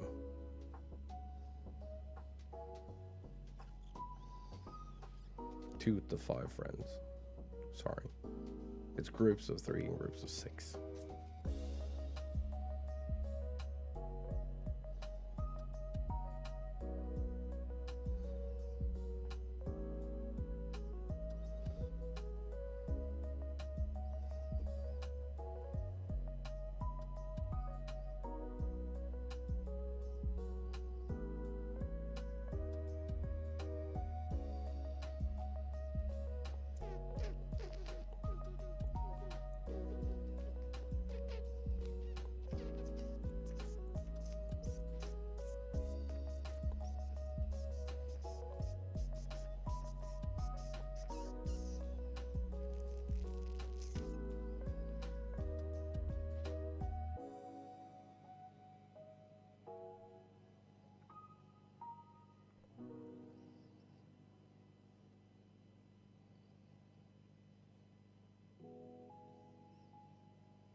Hmm.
This is a really cool thread. I'm not gonna read through the entire thing.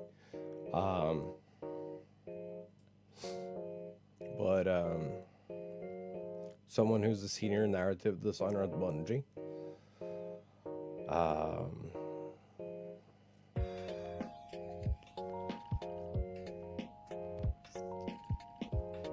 is doing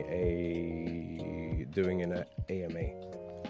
Highly recommend you read it if you're interested in how like narrative game development works. Looks like it's going to be really interesting. I have retweeted it. I'll put a link in chat.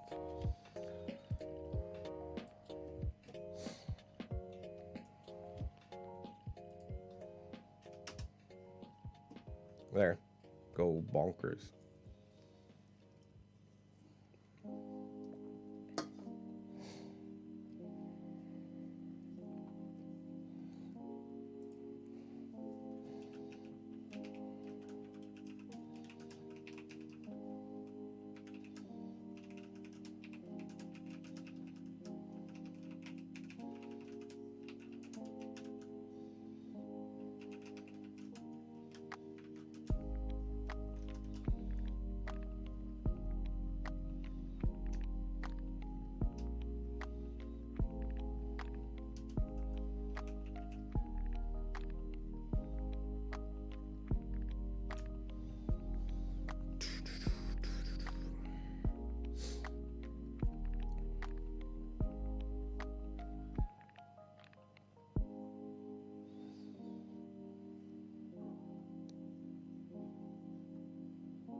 Also, question, does anyone else get, like, satisfaction from doom scrolling?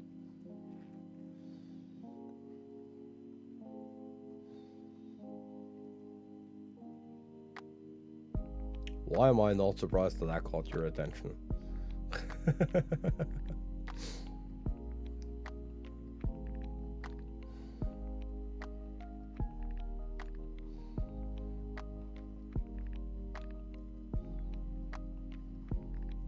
I don't know what it is, but I really like scrolling through to the end of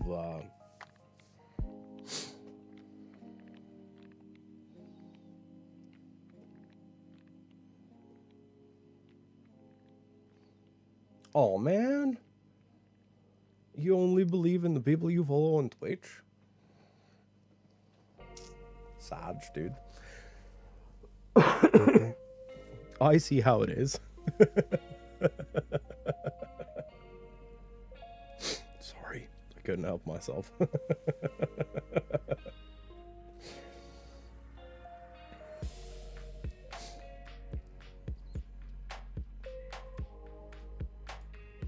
What is this and why is it so sad?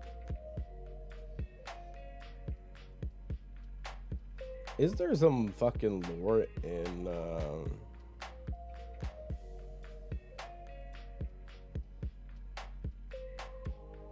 Legends of Arceus that we've like that I've missed?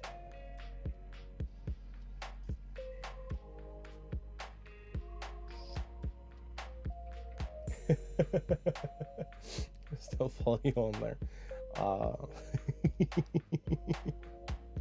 Dude, you scared the shit out of me the other day when you renewed your something. Holy crap. It actually legitimately scared me.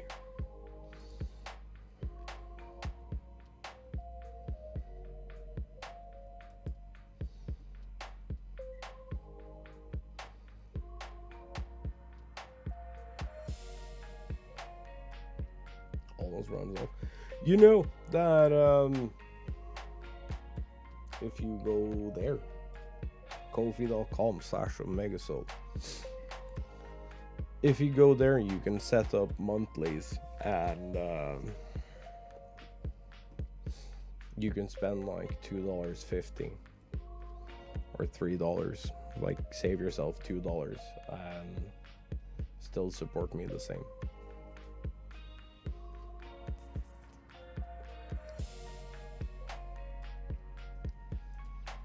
Something to keep in mind.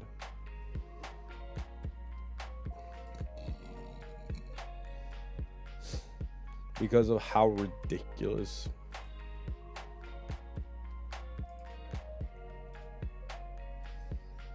the Twitch revenue split is.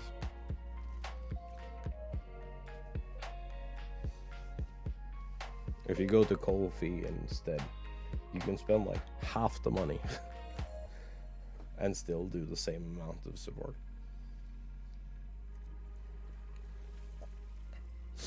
Because that link goes directly to me. It doesn't go through anyone else.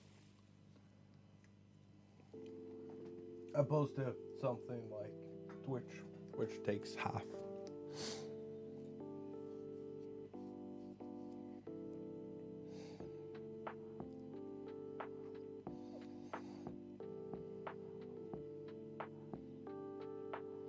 So if you don't want to pay Twitch, you can do $2.50 to that one instead.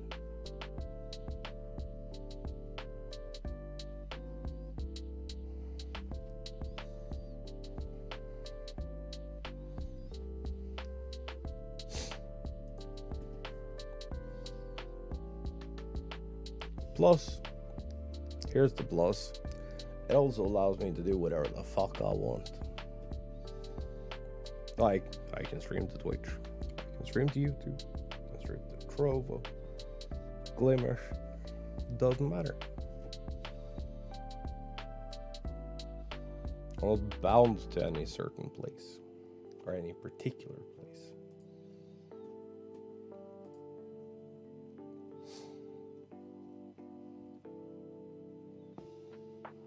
Which is a good idea.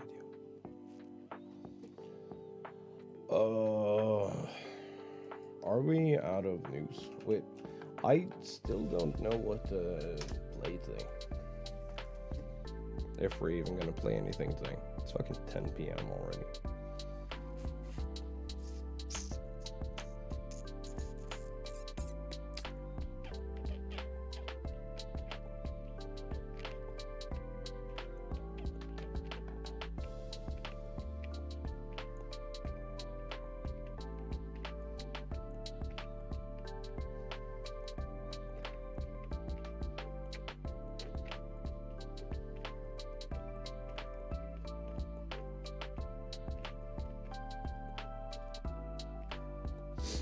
I'm really excited. I don't know about you guys, but I'm really excited to get back into some Switch stuff. I've been really missing playing Switch games.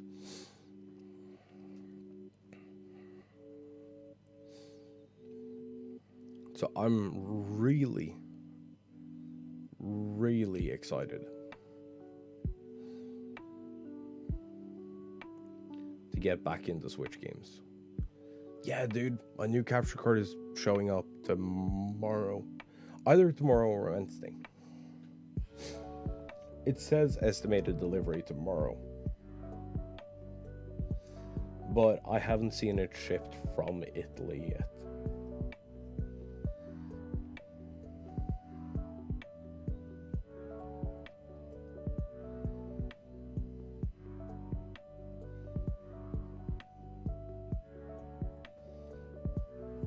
But it's coming from the Amazon warehouse. So it's, or from the Amazon main warehouse. So it's a high probability that it'll actually be here tomorrow. And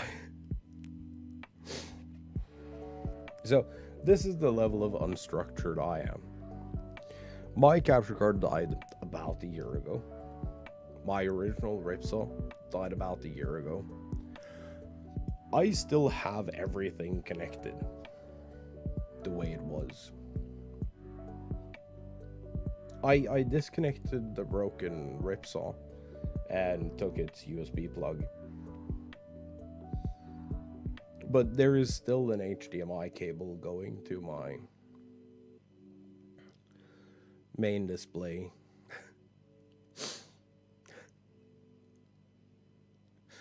That it terminates to nothing, because, well, there used to be a... I did pack up my HDMI audio extractor. That's like the one thing I've done. But my Switch dock,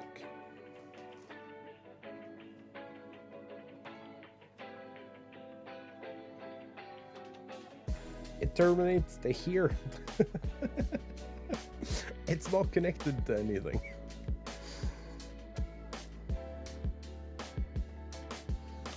And then it's the same thing back here. I have an HDMI cable connected to my monitor. I don't know where the fuck it went, but it's back here somewhere.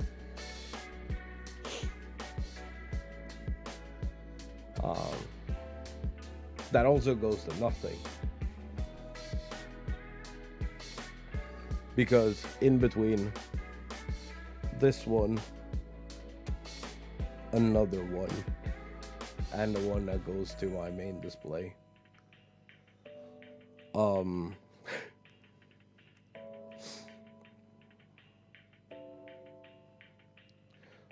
from the dock to this one,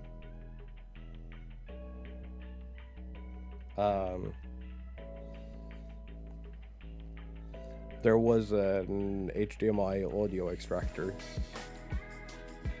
connected to this. From there, an HDMI cable went to the Ripsaw, and then from the Ripsaw, the pass-through went to the main display. It was a really convoluted setup. The Ripsaw HD has an audio extractor built in, so I don't have to worry about that anymore. I do have to reconfigure some bullshit with my audio interface, but that is also fairly quick.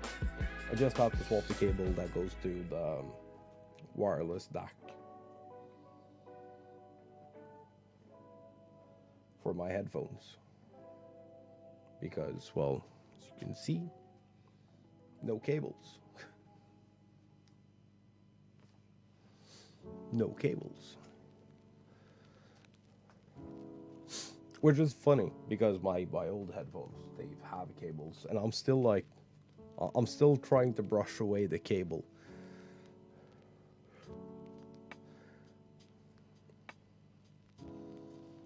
So yeah, I need everything is ordered. It's on its way. But I need a cable from the audio interface to the DAC, and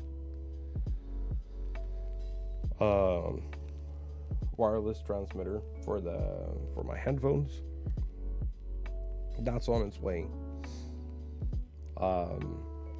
And then the cable that currently goes from control room out to the deck has to go to, I think it's 9 and 10, and then into the ripsaw.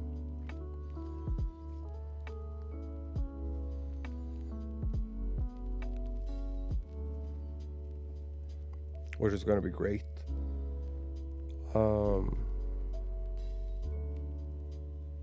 And now I think we're ready to rock and roll. Or at least get rolled. Because we're going to lose so much Smash Ultimate. Oh god, we're going to lose so many rounds of Smash Ultimate. Also, chat, if there is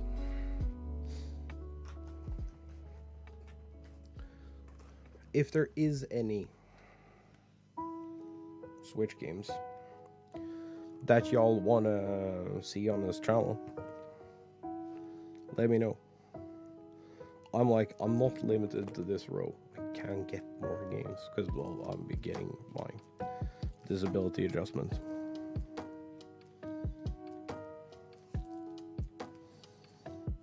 So if there is anything, or like community bullshit or whatnot that y'all want to see, just let me know and I'll do my best to make it happen.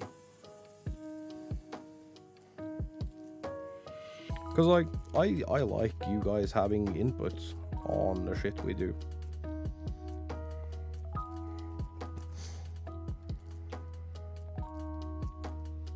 You know?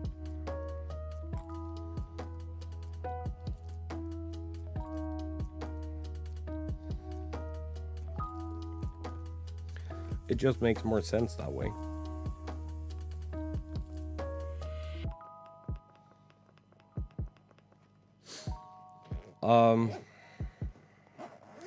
There is some things that I know we're gonna do, like, regardless of what people wish for. I want to complete my Pokédex.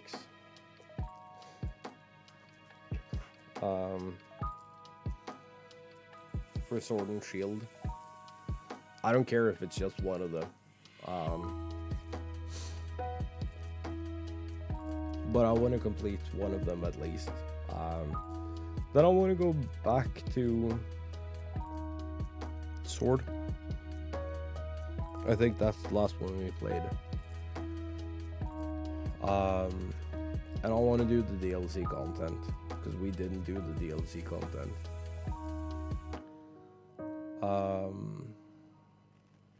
Because I have the DLC content for that one.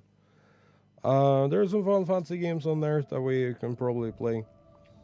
I have some action RPGs like Astral Chain.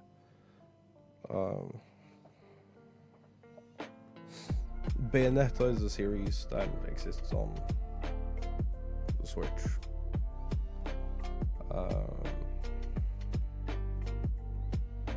We can do some community things with both Smash Ultimate and with Mario Kart.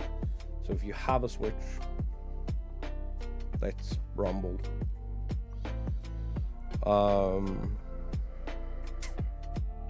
What else? I don't know.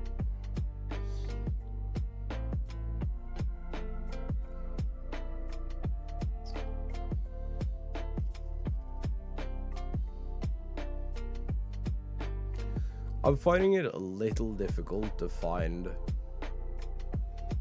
people who want to do like higher end content with me in Final Fantasy.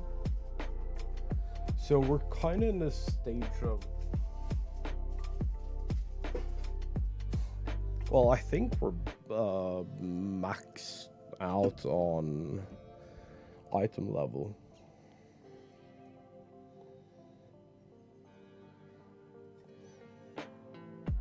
Currently.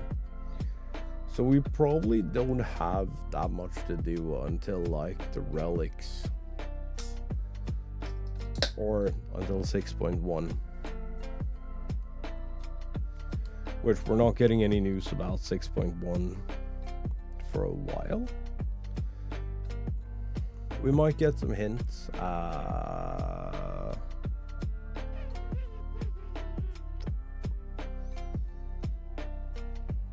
On the 19th, when the live letter is discussing the next 10 years. Because, well, the story starts with 6.1.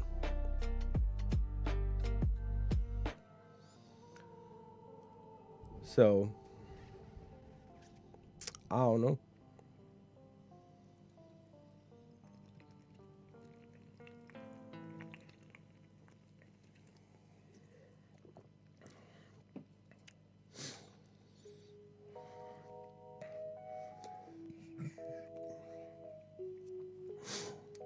I would really like to get into some high-end content.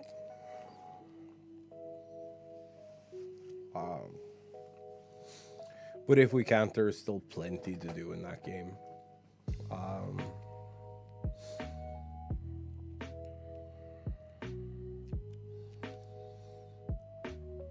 But I think I'm gonna focus my efforts at least a couple of days a week into playing some Switch games and just having a good time. Because y'all really seem to like it when I play single player titles.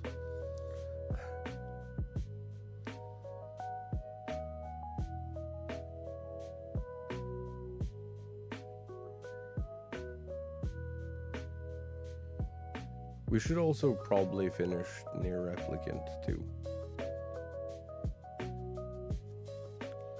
Well, I should have thought about that before it was like almost 10 p.m. But I didn't. Because I'm a dum-dum. Da-da-dum-dum-dum. Dum-dum. Da-da-dum-dum. Da-da-dum.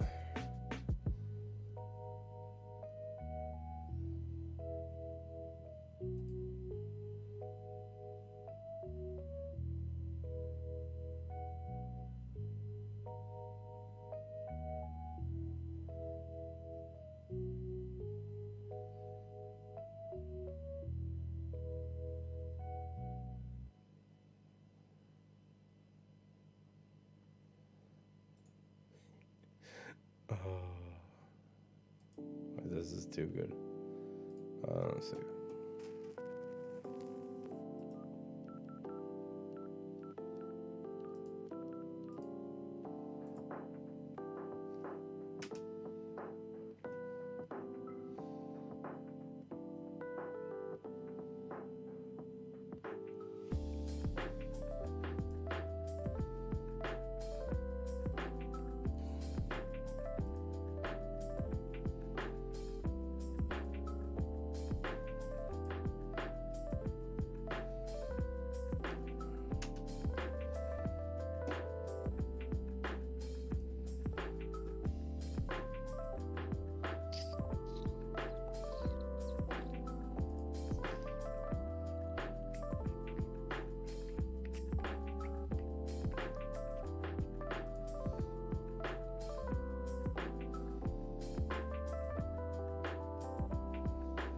I also wanna...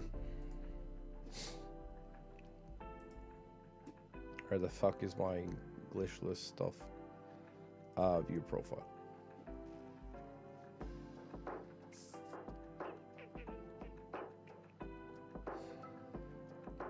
We also have to do more Portal because I'm losing placement.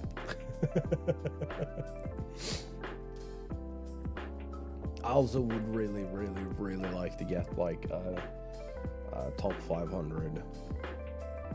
Probably better, but like at least.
Damn. White Mage boots alone might be the reason that I leveled White Mage. But I don't... Okay. Whoever is designing boots for Final Fantasy really, really, really likes toes. And I'm like, good for you. But damn, does every shoe have to have a toe window? Like, really?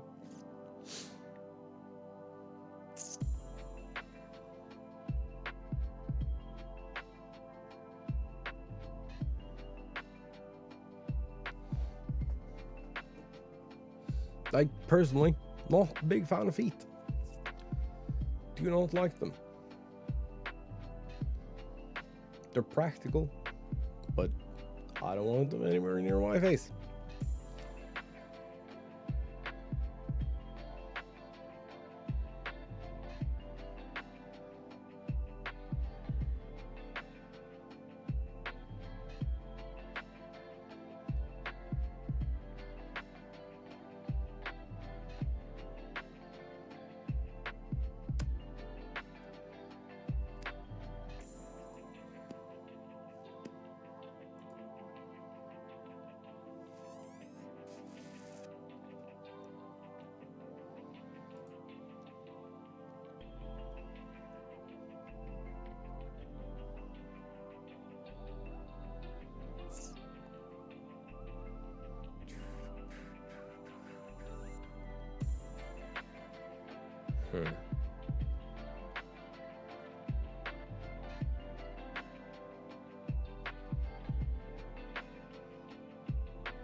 I don't know. I have some ideas for shit we can do in Final Fantasy. In the future.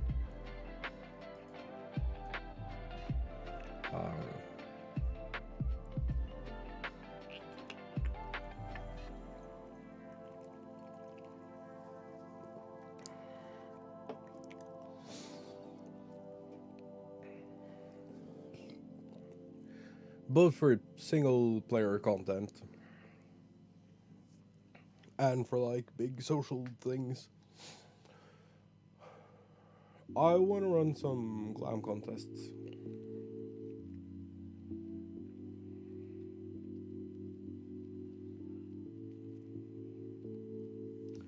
For one.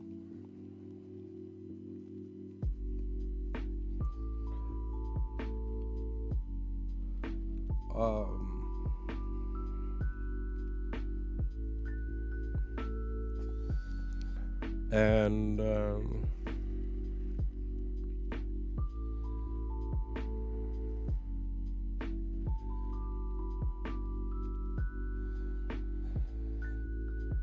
I want to try my hand at like properly learning G-Shade.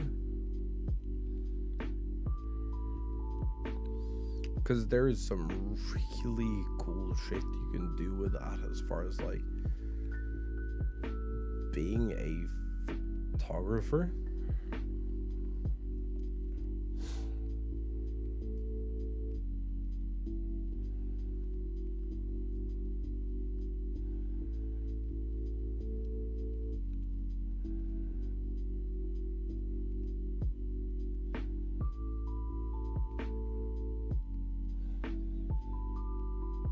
So there's some shit there we need to learn.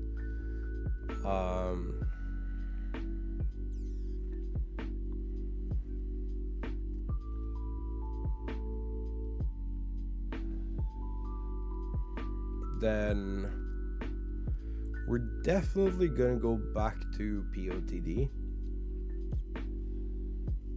because POTD is really fun. Probably gonna split those streams out into its own playlist.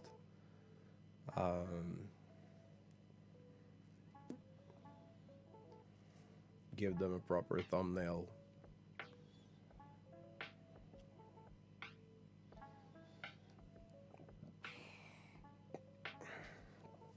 Stuff like that.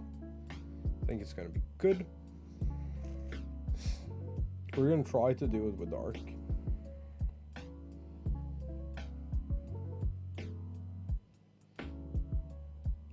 Well, we're gonna try to first clear it with Dark.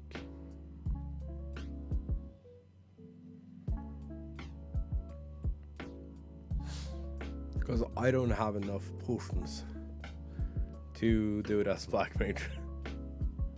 No shot.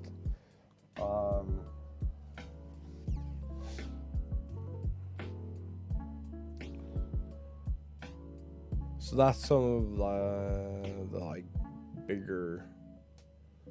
That's some of the bigger Final Fantasy projects.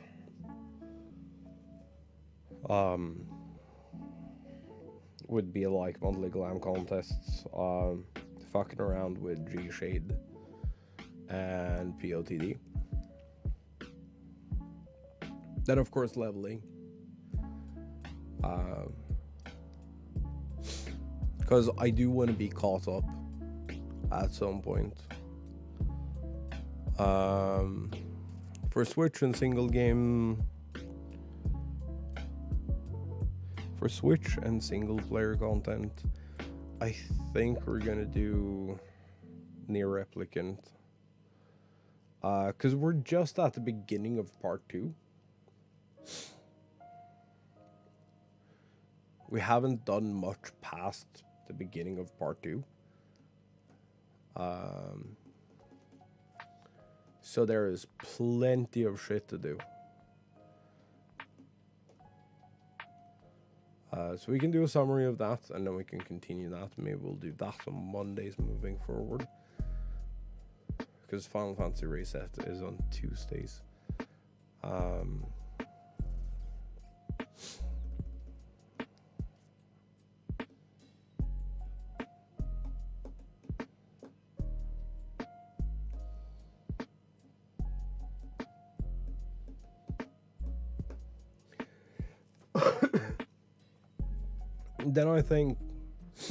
Then I'm thinking maybe like we do every other day.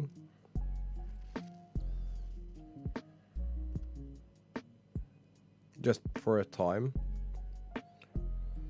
I like to do some Switch shenanigans.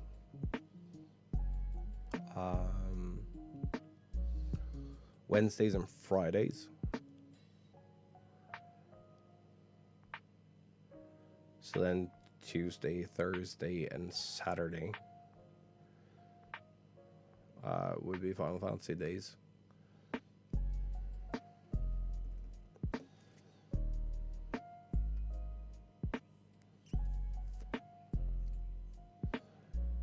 Then probably Wednesdays will be like the super nerdy stuff.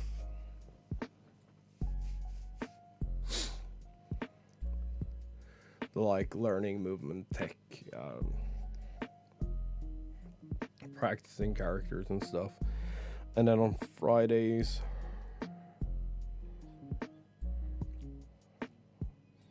I'll just press the tournament button and see what happens, maybe. I don't know. We'll take it from there. Or maybe we set up our own tournaments. Because, like, judging by Nintendo's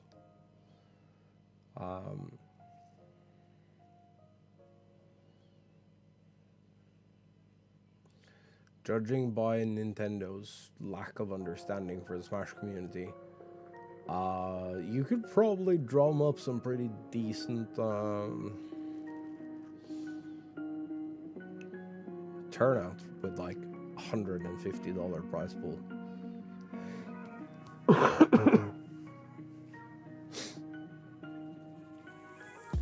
It's like $25 first place, or $25 third place, $50 second place, and $75 first place.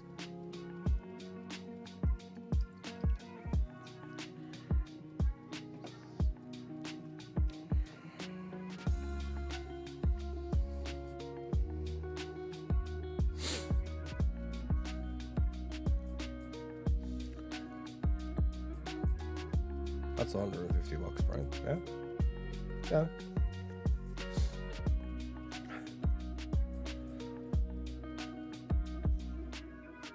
It would probably have a pretty decent turnout too. That's the worst part.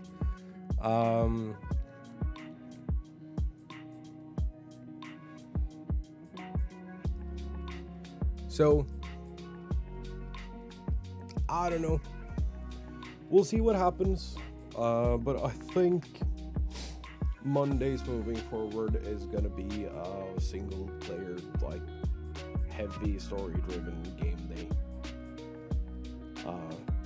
I have so many single player games that I've been wanting to share with you guys, so that's probably what that's gonna be like. Tuesdays, Thursdays, and Saturdays are gonna be for Final Fantasy, and then Wednesdays and Fridays are gonna be for Smash Ultimate or other Switch shenanigans. Good plan. Now I'm gonna go grab me a smoke.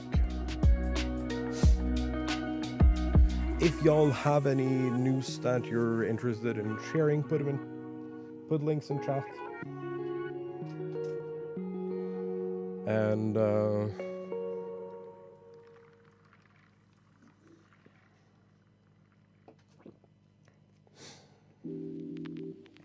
I'll catch up on it when I come back.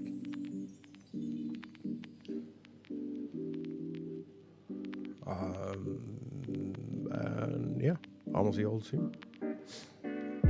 Hit the yo chat, do me a favor. Hit the like button if you're having fun and stuff, because that helps out a lot, like a lot. Yeah, I'll see you all soon.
dudes, I have a fat headache.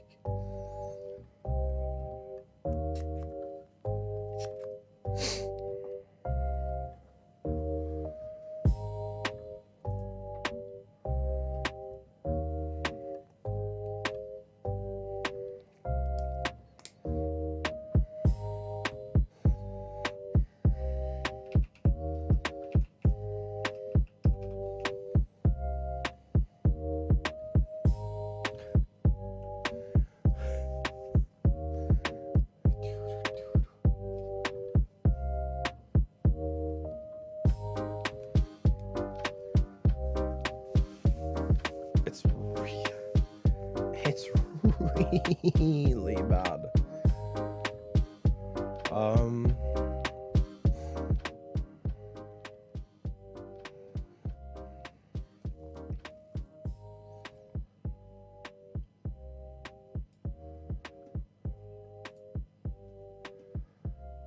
Let's just hop in and fuck around with Final Fantasy for a bit.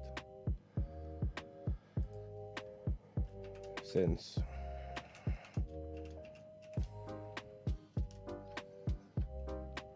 well, you know, it's just about an hour and a half left or so.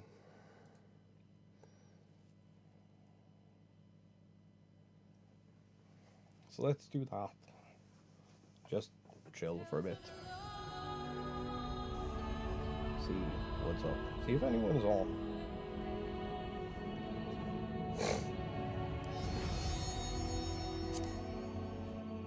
Rap.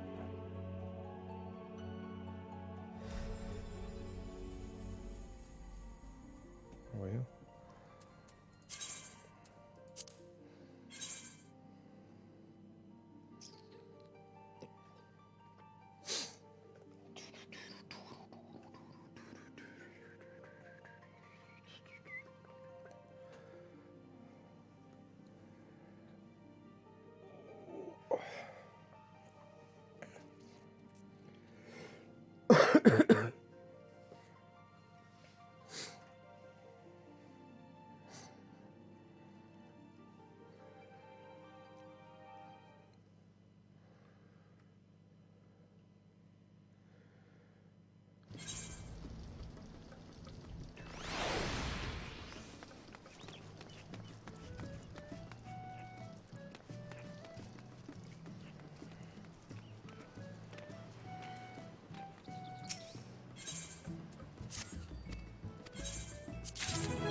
She stole a house.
Oh shit. Might be.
Hmm.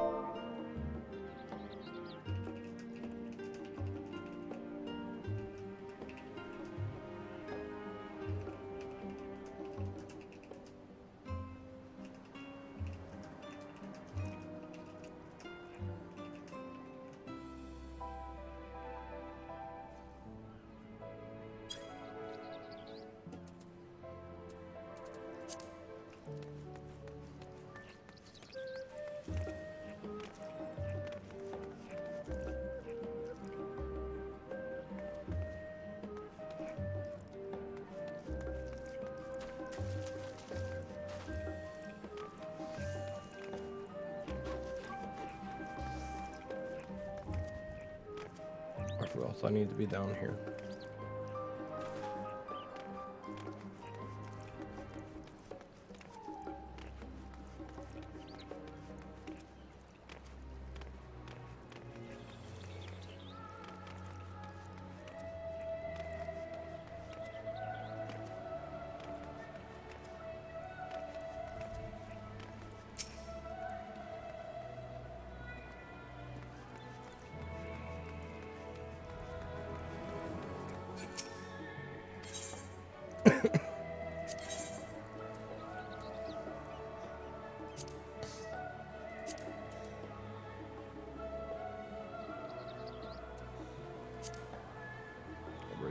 Labyrinthus.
Oof.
Fieldcraft.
Okay, yeah, sure.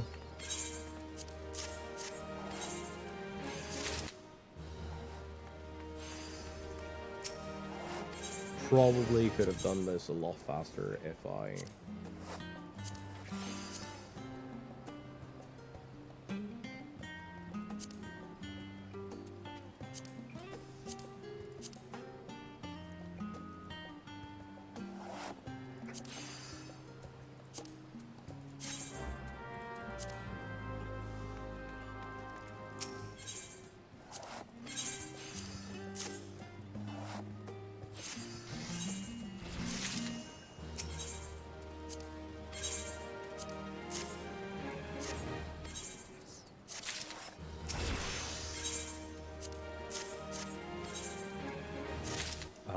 did the high quality, not the 100% bonus, but you know.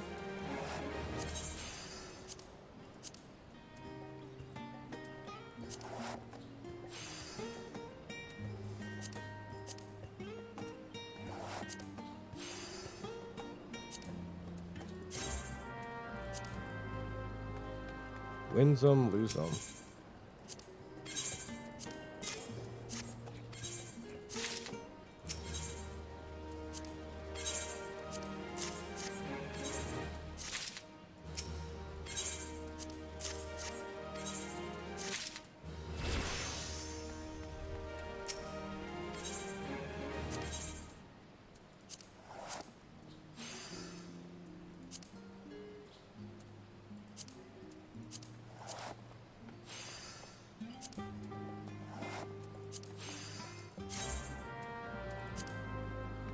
Oh shit, I'm getting venture tokens.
I think I only needed to do one of them. Yep.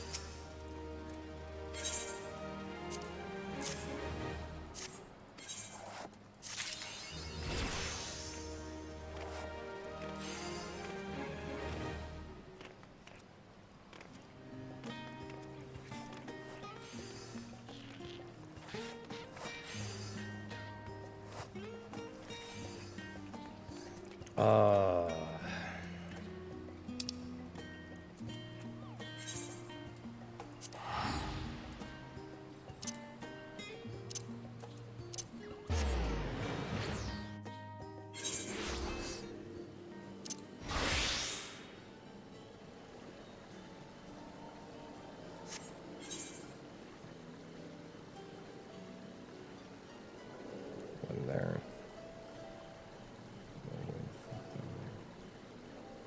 Okay.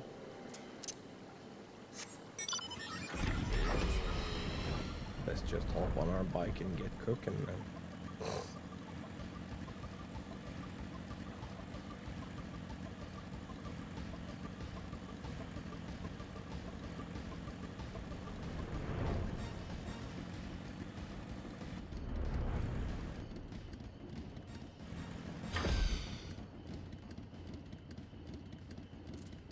One man's rock.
Oh, I'm way over my target.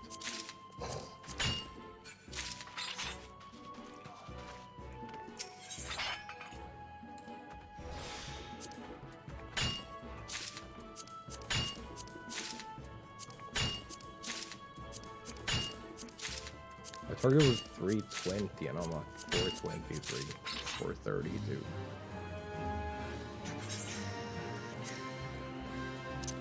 Don't want to go to near settlement.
We're almost halfway there already. That's pretty good.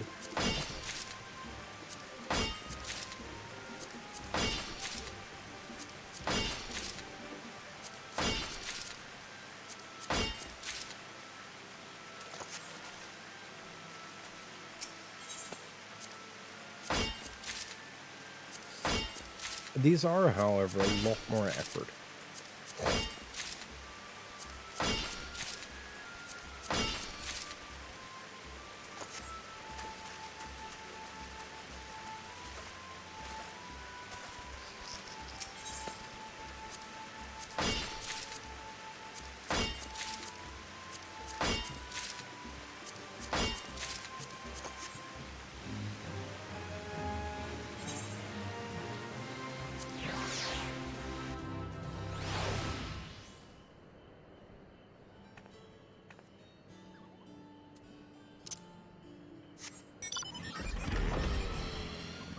See, the reason I wanted to sip his up back here was that, well, it was halfway through our...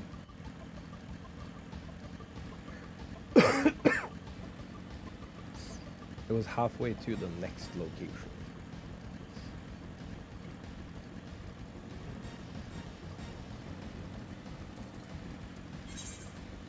Unstable foundation. And initiate this with a recommended level of +1. We're gonna hop off our bike. And then this should be our first one.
No.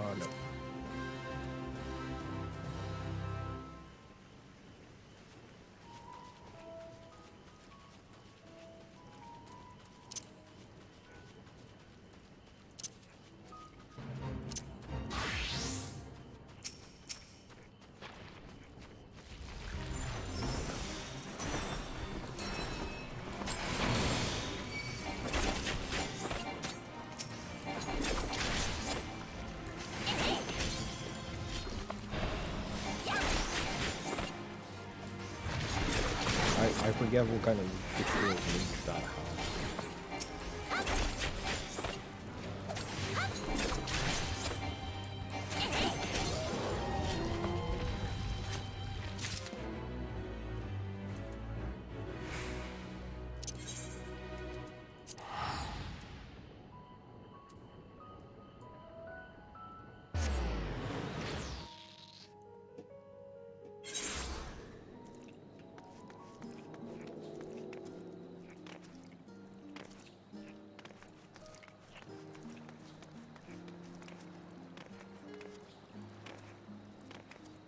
I feel like I could sit here forever and just listen to the music. The music here is so chill.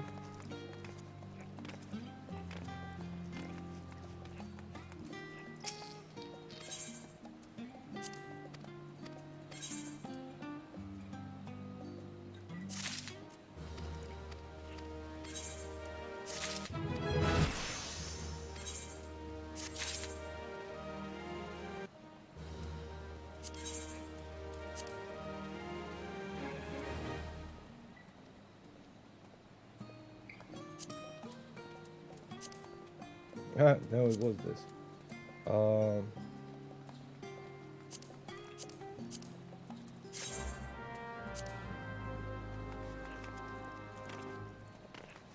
We did all the other things. Labyrinth.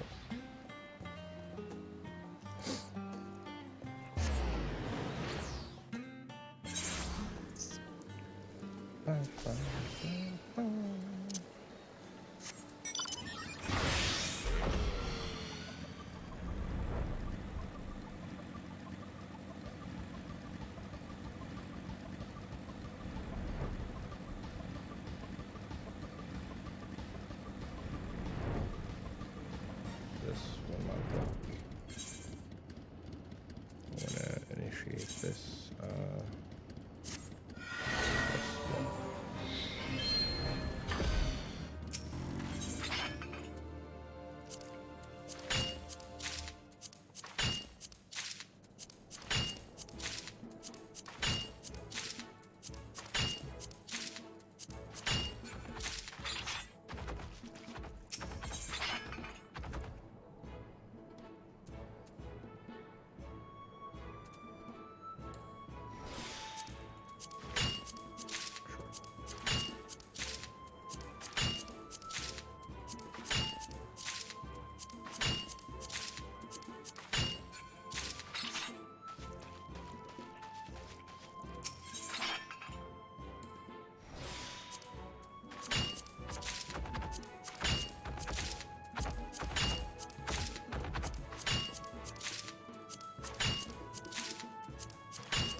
These are a little tedious because, well,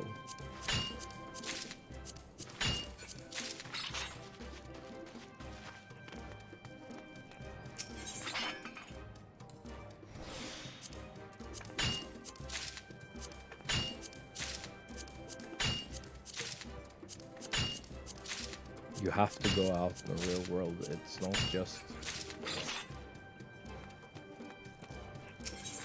gather X number of whatever.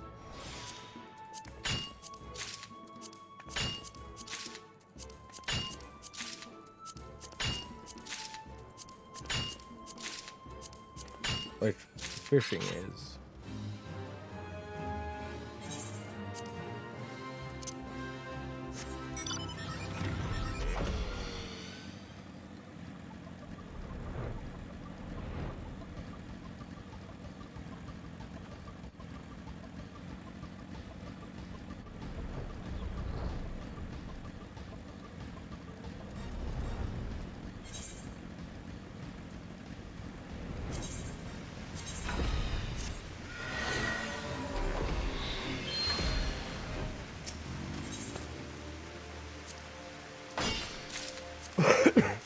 Fishing is like literally just get X amounts.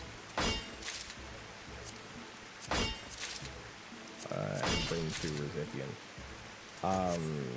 Crafts are the same way.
Yes, now I want to ship that back to the nearest settlement.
Okay.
on there.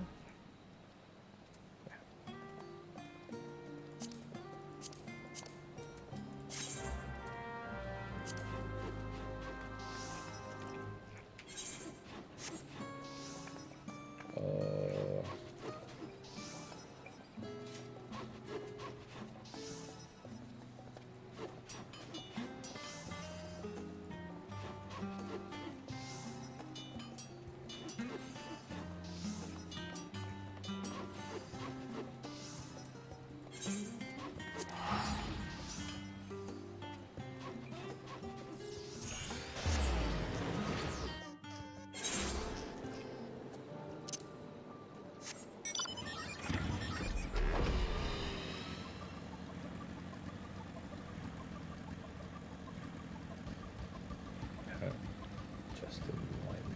That's fucking terrible.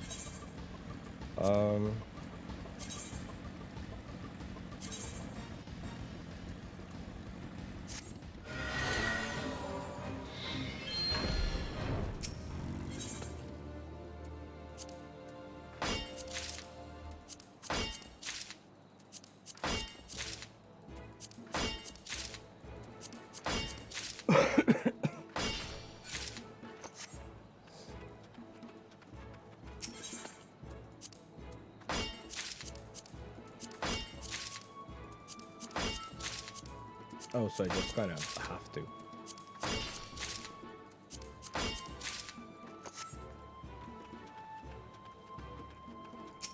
I'll be way over my gathering number here.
There are actually very few of these you can't do if you have the Land Saints gear.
Sick. Just have to gather these fucking things.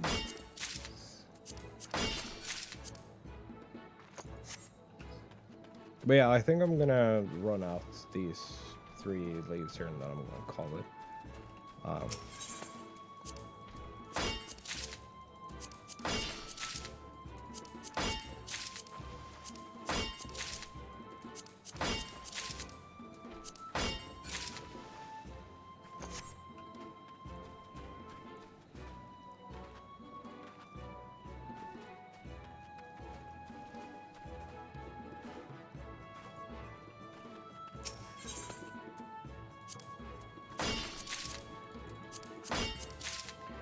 I think that's the plan.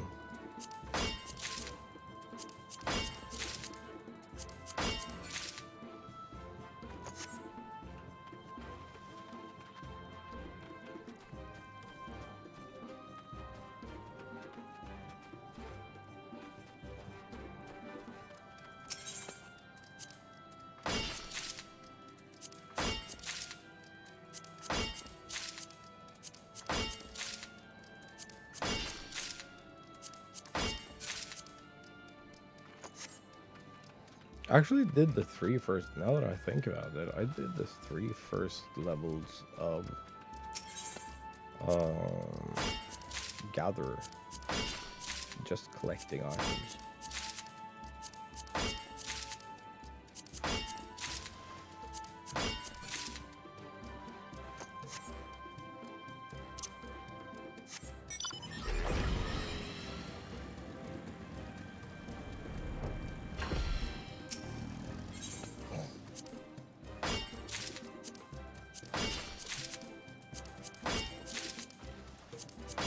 You might actually get 2 levels out of this. Yeah. Because the next one is like way the fuck up here.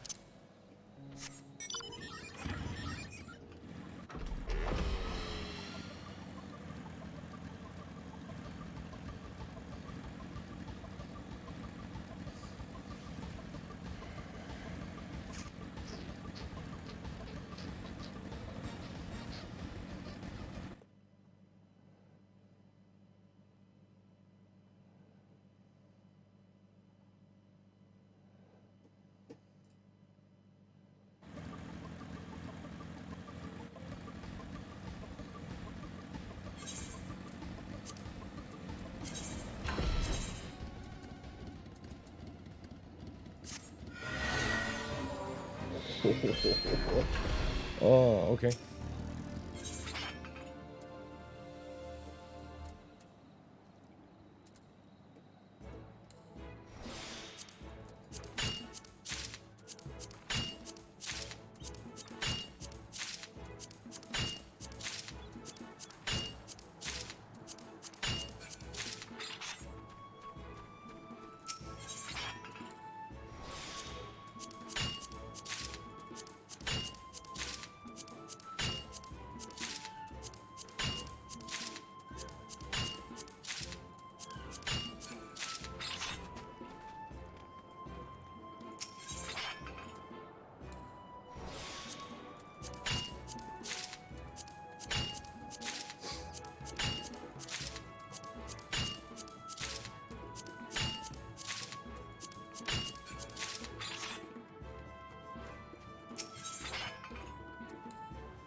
Come on.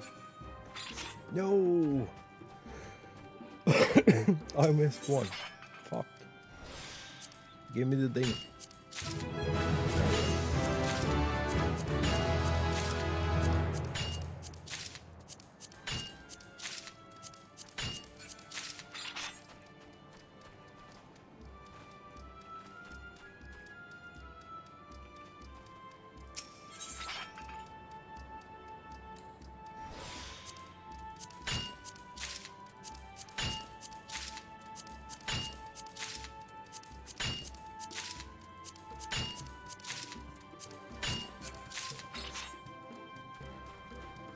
Okay, so we need one more to get our...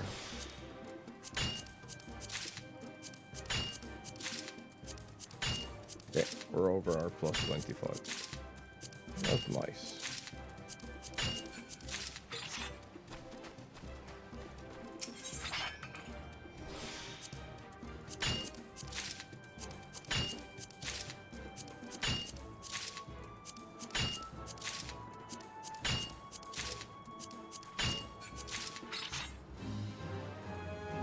So we're going for like almost 1,000,000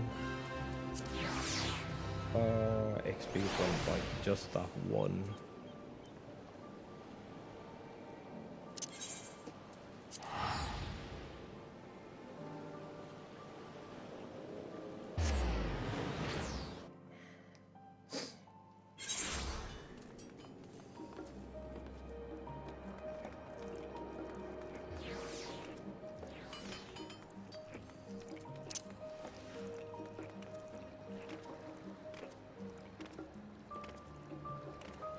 just have one gathering thing. Lol.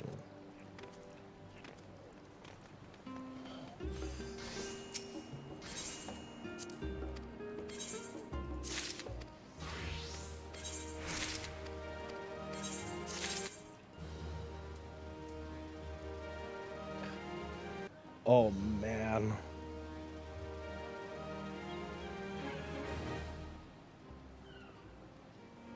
That's gonna be a slow burn. It might actually be beneficial to do all 6.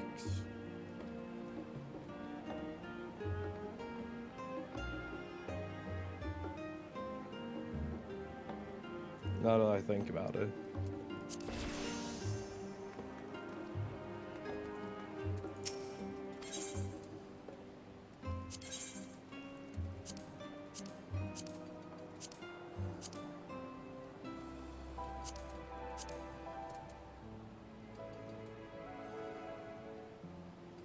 Sorry. Northern sea salt.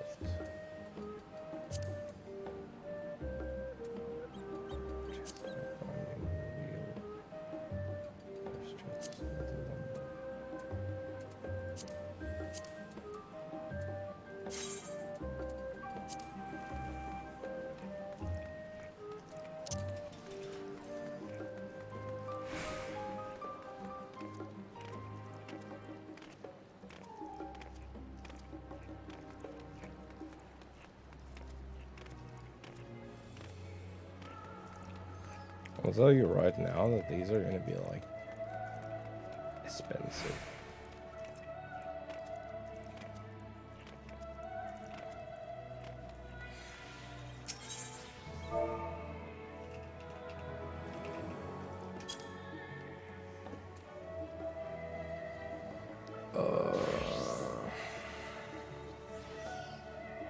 Chestnuts. Fuck, was it grinding wheel or spinning wheel?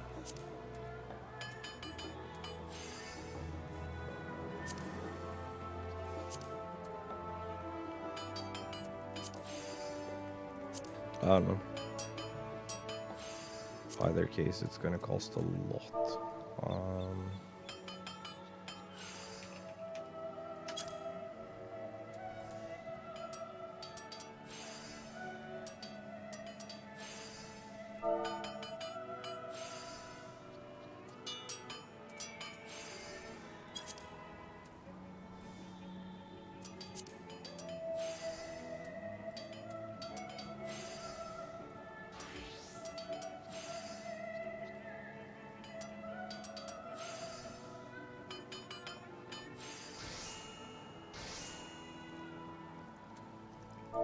What was the other one?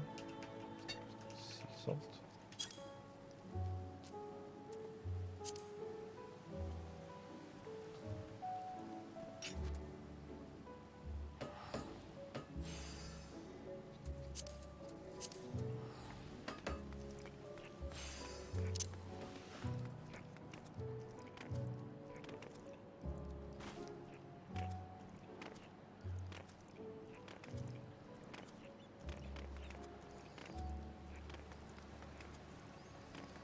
Those are fast levels because you can 2x them probably.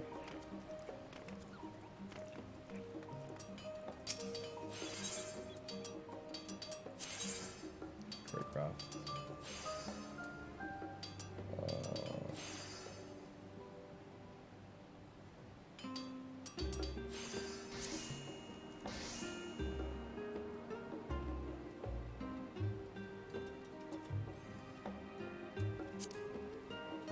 Yeah, it was the running wheel.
These.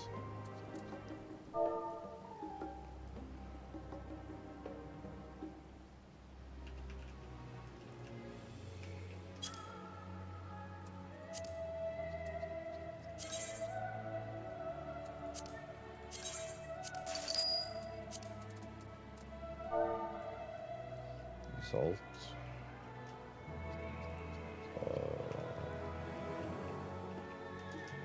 Chestnut.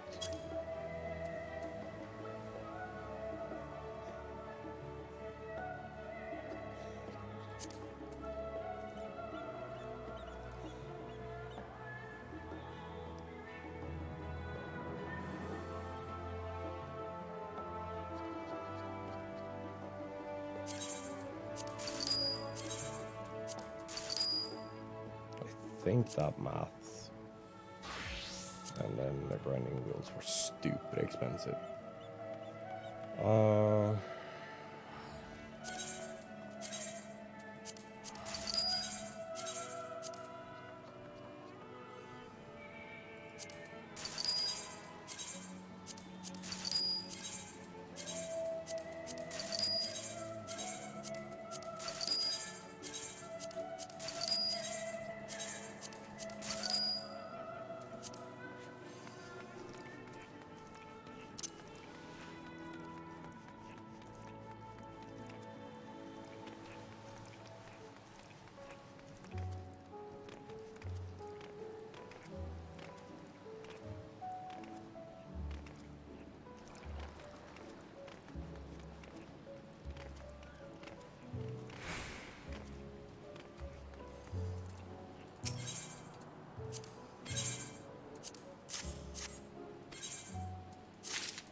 There you go.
these all suck ass.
Might actually be worth it, yeah.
What do I do?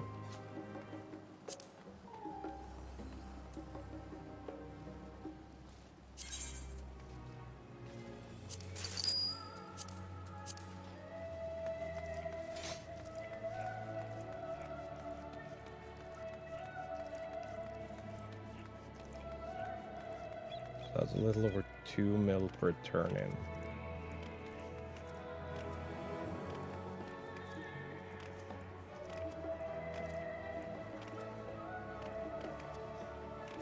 There's that 15 turn-ins. 38 million XP. Yeah, it might be okay.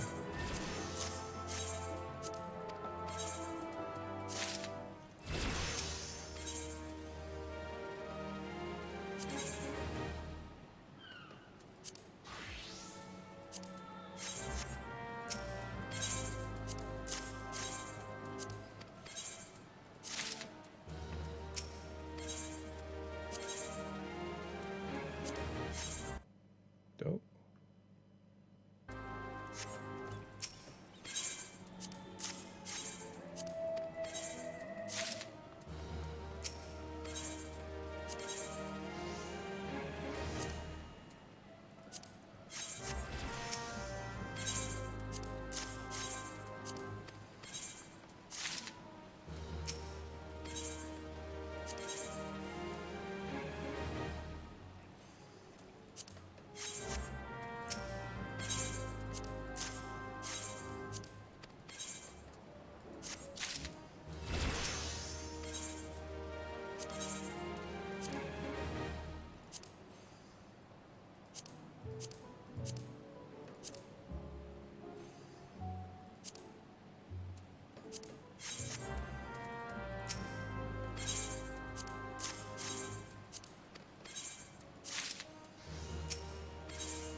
like the actual games.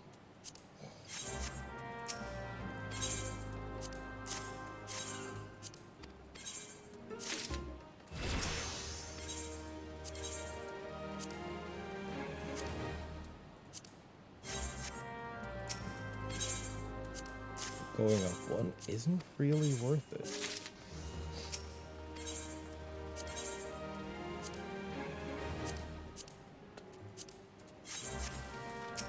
Well, that's to say, it isn't worth it if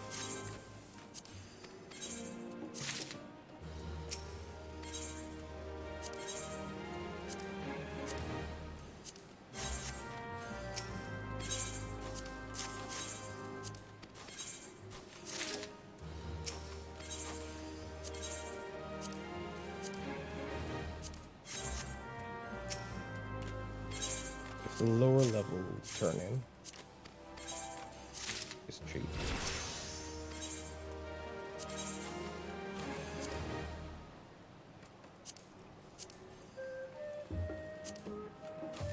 See, now we're getting there, where it's like actually gonna become beneficial to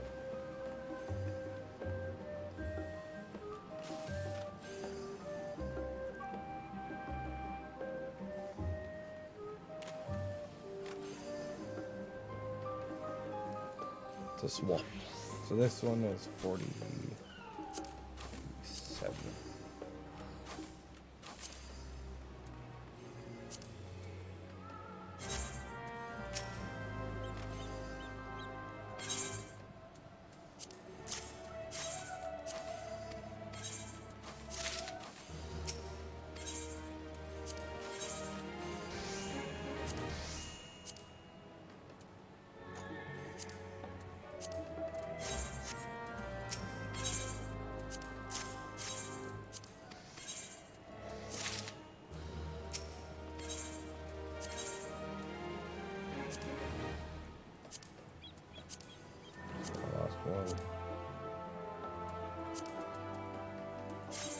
Except this one.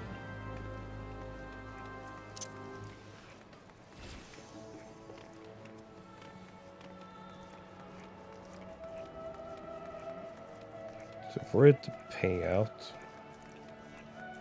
in the most beneficial way, we're gonna have to get about 30 of them.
You know,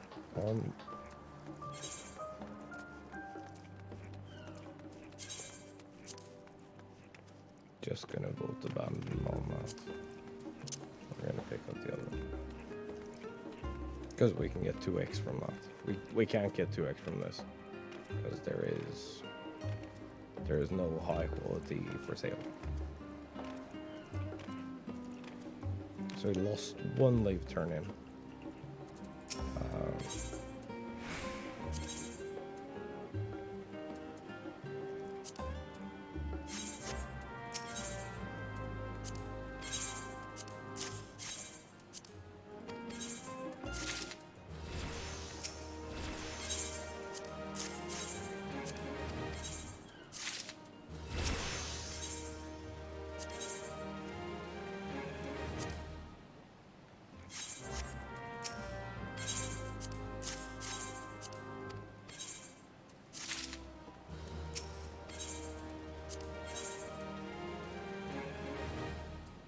And now I think we can pretty much ride this to the end.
Craft, comfort food.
There you go.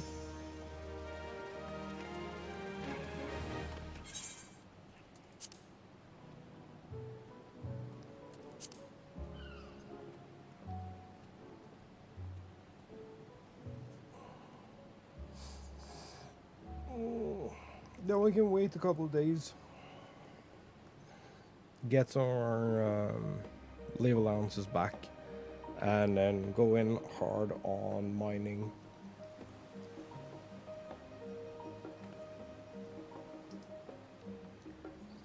Burn through mining, leather worker, carpenter.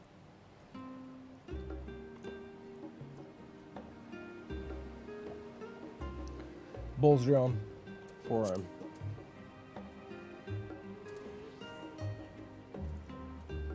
Leveling everything.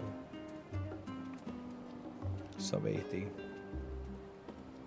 And then faith farming, maybe?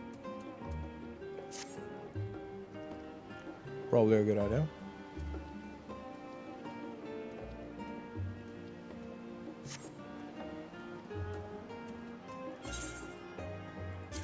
You know, I want to log out here.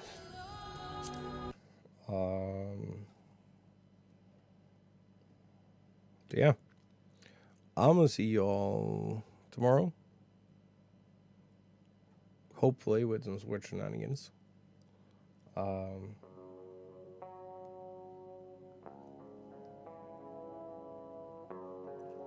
It'll be a good time.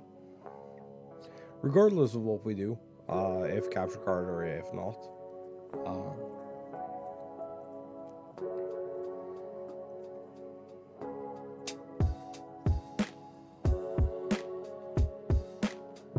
If not, we're gonna do some faith farming.